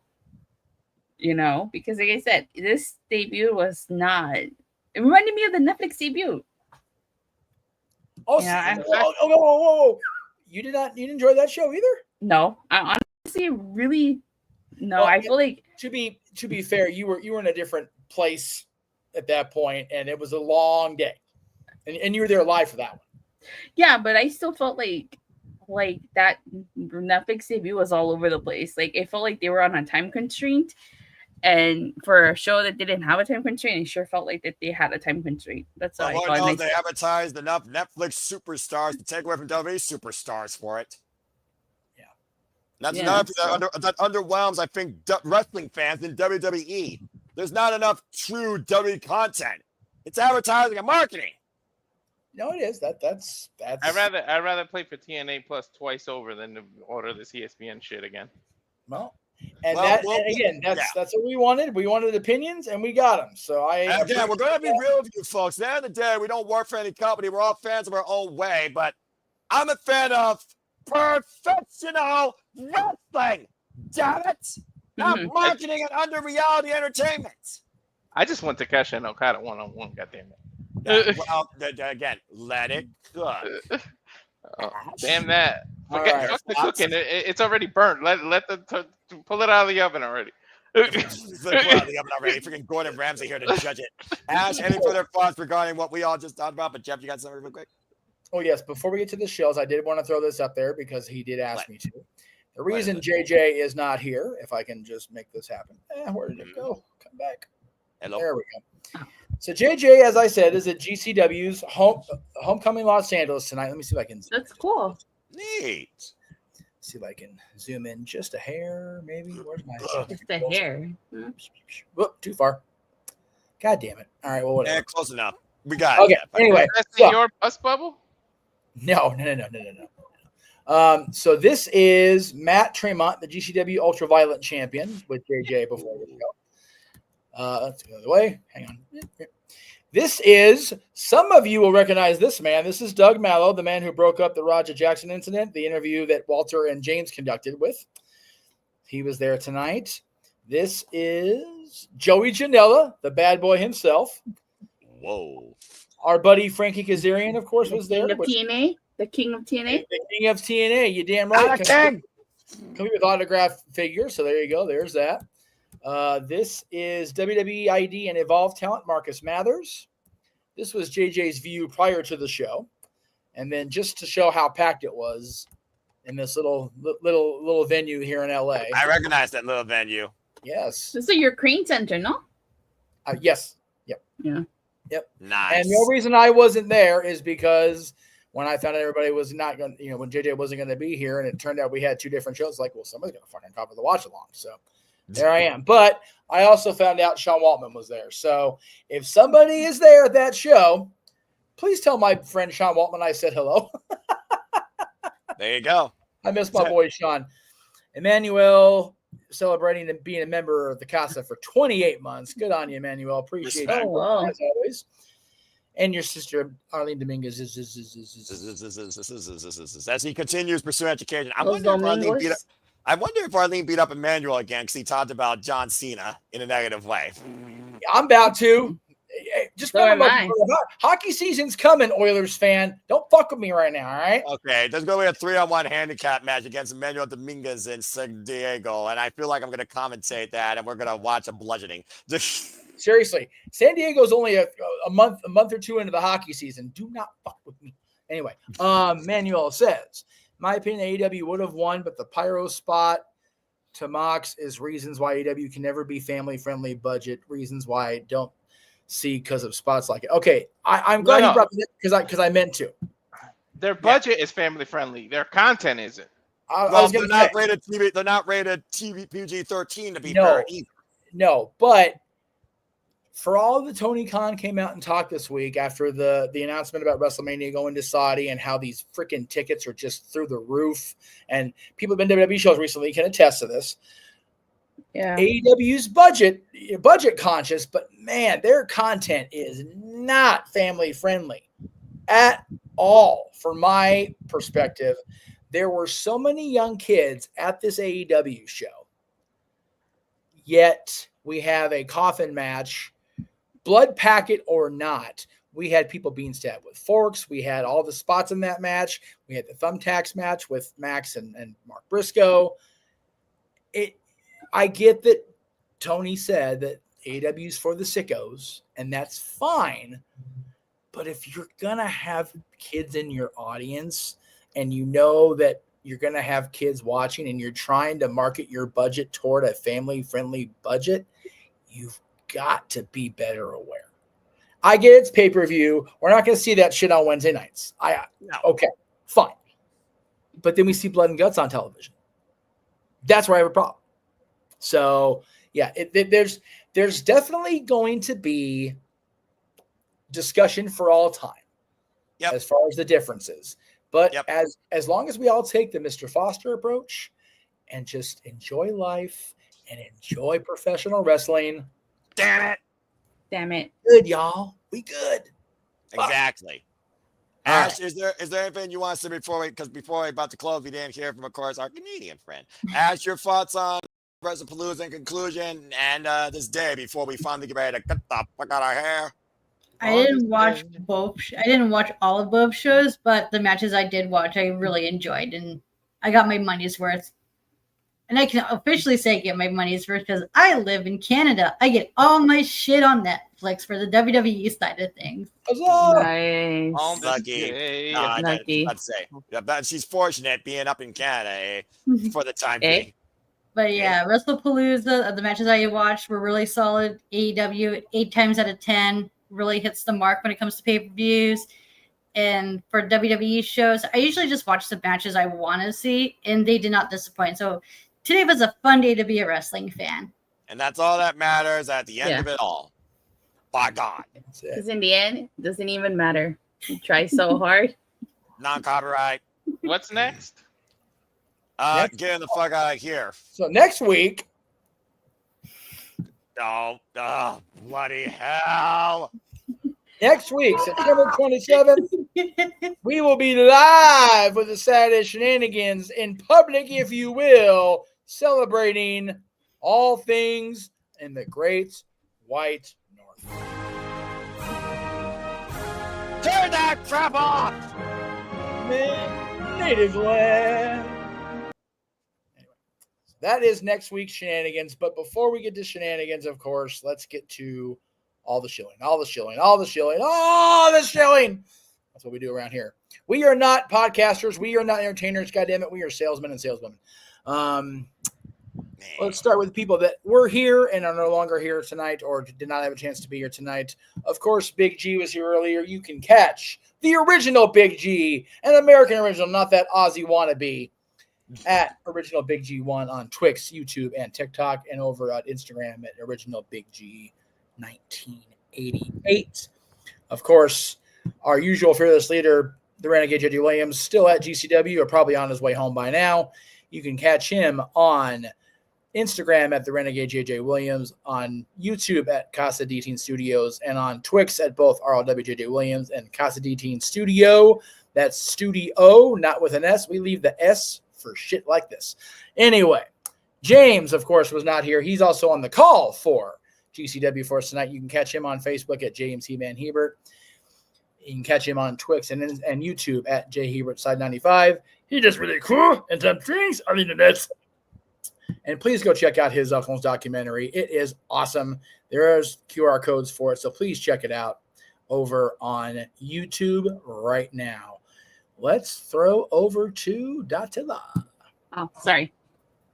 All right, you guys can follow me on Twitter at @this_. You can follow my YouTube channel, Rangers of Wrestling. I do wrestling. Well, lately I've been doing a lot of wrestling and not enough Power Rangers. But it's valid. Accurate. That's all. Yeah, no, it's very accurate. But I'm trying to put myself back out there. Make content. There's a lot of content that I have to film, but I haven't gotten around to filming. So when everything is ready, I'll let everybody know. But make sure you follow me, Rangers of Wrestling. All right, let's move over to our Canadian friend. It's time to promote Ash. You can find me on X, the app formerly known as Twitter, at ShadowBadAsh. Occasionally talking, mostly listening in on the spaces, and subscribe to my YouTube channel at Batty for Wrestling. Don't be a dickhead. Dickhead. Yeah, you can be an asshole. Just don't be a dick. Walter. Don't be a jerk like SpongeBob. Right. You can find me doing smart things on the internet. I love it. You follow me at Rage of Wrestling on YouTube. On Instagram is walter.cruz.940. At Walter Alex Cruz on the Twitter, Twix, whatever you want to call it. And SRS 1983 for the Twitch, because we are going to start the gaming again. Yes. Oh, cool. What games are you going to play? Probably 2K25 right now. Noah owes me a Wheel of Fortune game, a Jeopardy game, a Trivia Pursuit game. We probably do Cuphead, whatever the people want. Well, the Cuphead and his Balmug man. Anyway, continue. All right. I love the 1930s throwback. Reminds me of Tex Avery cartoons because when I was once a wee lad, that was always my nightly watch. All right. Were you old enough to know about the toy Teddy Ruxpin that had an animated series back in the day too? Yes. Live action movie coming out with $7 Productions at the helm. Let's fucking go. I'm here All for right. that. That actually might engage me to actually look So at something happy. movie. I'll throw the picture up on next week's show. I had one of the Teddy Ruxpins where you put the freaking giant ass cassette tape in the back. And the thing, yep, I had one of those. He was Him and brown his with the Billy, brown yeah, overall. dude. Like, I'm here for the Teddy Ruxpin content. Fuck yeah. I'm here for it. Anyway, speaking of, Mr. Foster. You can find me doing simple things barely ever on social media because I don't interface with that world for all the right reasons. But find me or try to find me if you choose. Primarily on YouTube at nfoster9016 or also on the X at nfoster9016. For all things wrestling, shout out to the W fam. And I want to give a shout out real quick to everybody that's watched all of our watch longs, not just GCW Homecoming right now, but those that watch AEW All Out. And NXT Homecoming and AEW September to Remember, and of course the Wrestlepalooza. For all it was worth this week, I think everyone got something from every fan regarding professional wrestling. Damn it! I knew I did that. Something. Somebody's to be a champion. Far more than Ash by Elegance. Different I conversation. agree. He should be champion, but he hasn't been champion.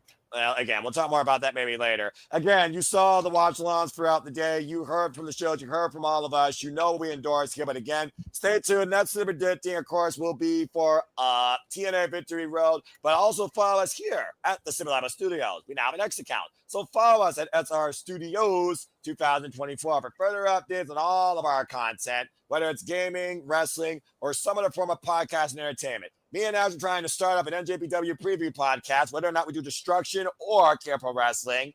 Date and time to be determined, whether it's live or pre-recorded. Stay tuned. You can stay tuned for my next simple session I've been doing on a monthly forum with Walter Cruz. He and Walter will be my next guest in episode 3, so stay tuned for more on that as Mr. Reliable joins me for a simple conversation on the next simple session. That'll be coming out at some point in October. Other than that, I'll be on the Notiki Review, and me and Papagino will give you another predictions post-mortem. Not only leaderboard updates, but we close the coffin, literally, on all the predictions from this past week of Wrestlepalooza and AEW All Out. And that's all I got to show. As always, I like to remind you and conclude, because truly, there are no winners, there are no losers, there are no betters. Nickelback's cool, but non-copyright. Just fans with opinions, apparently music taste. For these passions we all share. At the end of the day, folks, support one another, respect each other, protect your mentality too. You know, there's a thing on devices. It's called a power button. It's right here. It allows you to turn the screen off. You can just drop the device. You don't have to acknowledge it. You can go out and touch grass, just saying, or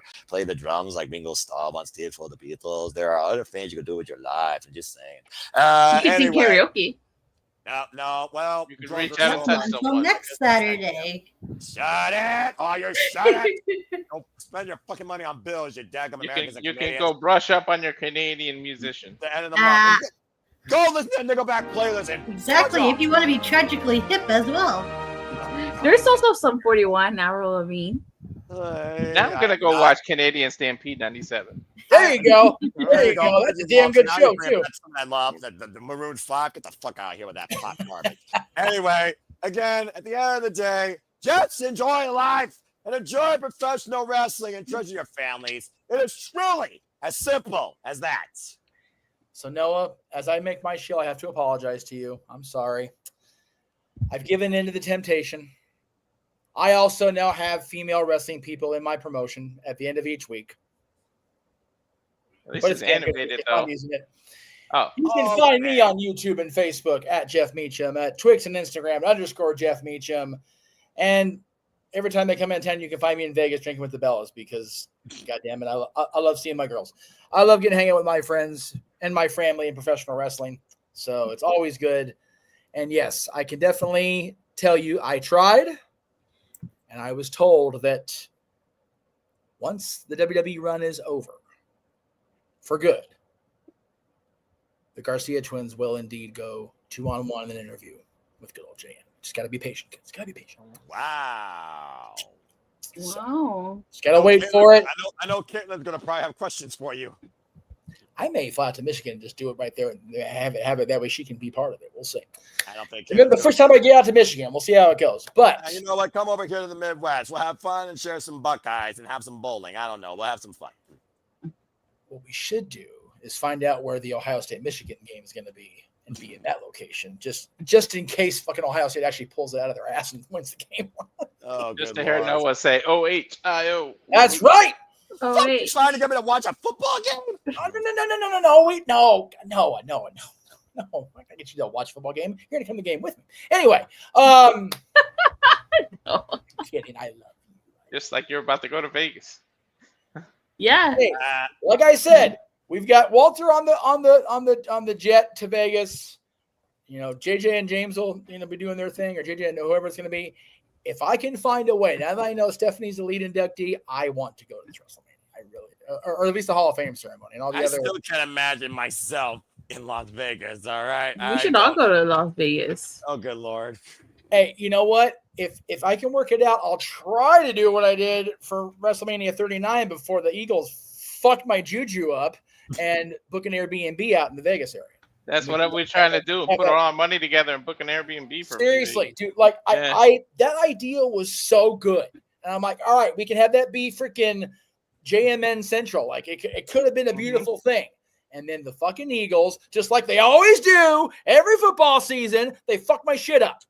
You fucking assholes. I don't see what the Eagles have to do with this, but okay. The Philadelphia Eagles booked WrestleMania 40 into Philadelphia, which means everybody that was going to fly out from back east to come out here to WrestleMania 39. Oh, it's closer to go to Philly. Hey, Eagles. Hey, fuck you. Anyway, I hate those bastards. Anyway, Die, Eagles, die. Die, that's right. None of this fly Eagles fly shit. Die, Eagles, die. And you know what? I made nice with the fellas. I conceded defeat in week 1, but now that I'm home and I'm sober, fuck the Philadelphia Eagles again. Okay, very good. On that note, Jeff. On that note, I'm going to sign off with a positive because thank you all for tuning in over the last, Jesus Christ, 12 hours. Between the two watch-alongs and this crazy nonsense. It is so awesome to be able to be back at the helm and doing my thing like I haven't done in a year or more. And I'm so grateful that I had the opportunity to direct both shows, call part of a couple matches. I probably should have not had my therapist not on call, and get to host this craziness, which is going to need therapy for all of us now. So thank you. For Big G, who was here and bowed out because we talked about AEW too damn long. For Nick and his wonderful wife putting up with our wrestling shenanigans at a live event. God bless you both. Right.